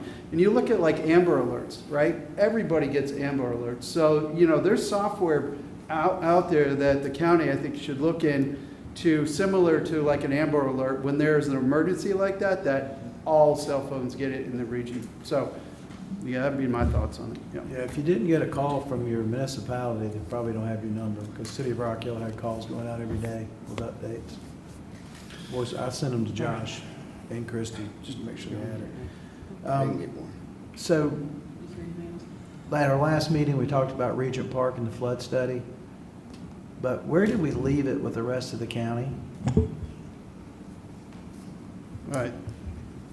Good question. And are we budgeting this in the Well, 24, Let's see what 25 Josh budget? has to say. I think we talked about, real quick, I think we decided that we're gonna see how it goes with Regent Park.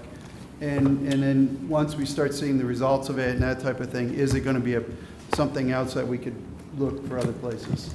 But I So, would because challenge there's you- positive and I negative didn't, that's not how I impacts. that's not how I understood the request. So Would y'all you- talked about That's the way I this- understood it. Y'all so. talked about this at the last council Yeah. meeting, right? So one of the things, and Trish can speak to this, you know, you can pull up some of the information. Sure. We did engage with the planning department. I think there's a bunch of potential options of what we could do next, but to answer your specific question, there's no funding in the budget for next steps or next areas. But in the follow-up report, we could put out some options before council if you're wanting to do more. But there's nothing in the budget. I think y'all had a conversation at the last council meeting of what are things, how would we know what to look at next? And there's the concern that we want to make sure that we notify residents who are in those areas when we are studying it and looking at it. But none of that's been done and none of it's funded. Potentially, that's something we look at during the next fiscal year and have a proposal in next year's budget. Or we could put in the follow-up report some options that our planning department has for you all to consider. But the dollar amount is really dependent on the area you decide to study. So that's why it's really hard to budget for these things and put a number out there. Trish, you want to add anything to that? No, I think that's correct, and I think that we could put out in the follow-up report the prioritization, different methods that you all could consider to figure out where you do want to go next in the county. So, for what it's worth, I mentioned this earlier, but I want to mention it again. The City of Rock Hill commissioned a company here locally to do a study. And in that study, they listed priority number 1 to the last priority. So that's the first thing they did. They budgeted the money to hire a firm to do the study. Then the study said, in their opinion, what was number 1, which would probably be Regent Park.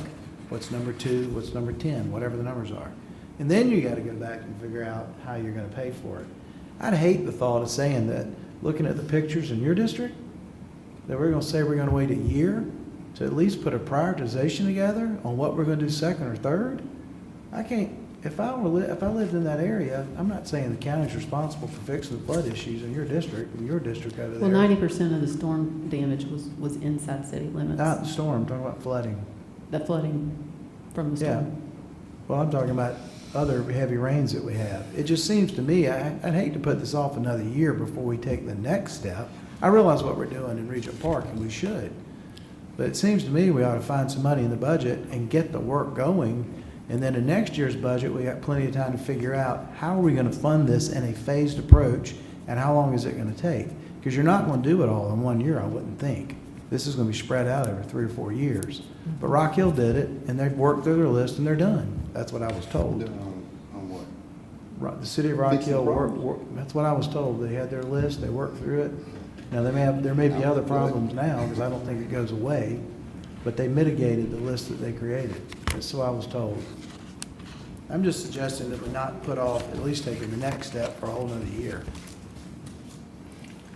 I'm not looking to spend money Well, unnecessarily, but I would think the next steps would be for planning to maybe bring a report back to council on those next steps. Because I know when we looked at this originally, I'm thinking it was like 3 areas, including Regent Park. And that would be an alternative. I mean, it wouldn't be like 10 steps. It's just 2 steps. Right. And that's basically what I was referring to. Which of these other 2 would you all want to look at next? And we'd have to do an estimate on cost. We don't have that estimate because that wasn't an ask at this point. But we'll get some research, we'll pull it together, we'll put it on the follow-up report. We can go from there. I think it's worth checking out. I mean, if everybody else is good with that. Think? we'll provide the information, y'all can take it from there. Sure. Whatever way you want to go. Last thing I was gonna bring up is, I know you got to go, was bring this up very quickly. We're gonna do a strategic vision, right? And that strategic vision may have a price tag attached to it, but we're wrapping our budget up for 24-25, which means, again, we're gonna have to wait to 25-26 to push any of these initiatives forward, whether it's a parks initiative or whatever it might be. Is there any way to identify an ability to secure money in the budget for those unknowns that we don't want to put off for a year, that have an impact on the county? So I do think y'all have options on this, and we can flesh this out more, and I'll hand it to you in a sec, Trish, but there is capacity in our capital projects fund. So conceivably, what we could do is we could set aside funds from that, that we currently have on hand for future needs. I don't know what the need is, so I would always encourage y'all to kind of name the need that you're wanting to save funds for. But we do have the ability to set aside, I think, in talking to Kevin, at least $2 million this year to $2 to $3 million out of that capital projects fund, because those funds, are set aside to help pay for this 10-year CIP. However, there's opportunity within kind of the current capacity to add some projects. So if y'all have specific projects to add, if you want us to designate $2 to $3 million this year and fund it this year, maybe the next year with that, that's a potential. But I would just add that it always helps us if we know what that need is that you're trying to fund. Trish? Right, and to that end, the capital projects, which we're talking about, is the 1420 account, is healthy. And so, like Mr. Edwards said, the next 2 to 3 years, there is the opportunity to set aside that money of what project that you all identify or whatnot. We can go. And we can always. Well, I was gonna pass the gavel over. If y'all wanted to Yeah. keep going, No. I've got is there something else you want to add? You ready? Because we can always amend the budget. So do you want a Is there motion to Motion. adjourn? Motion. Yeah. Motion and second. Second. All in favor, say aye. Aye. Any opposed? Hearing none, we are adjourned.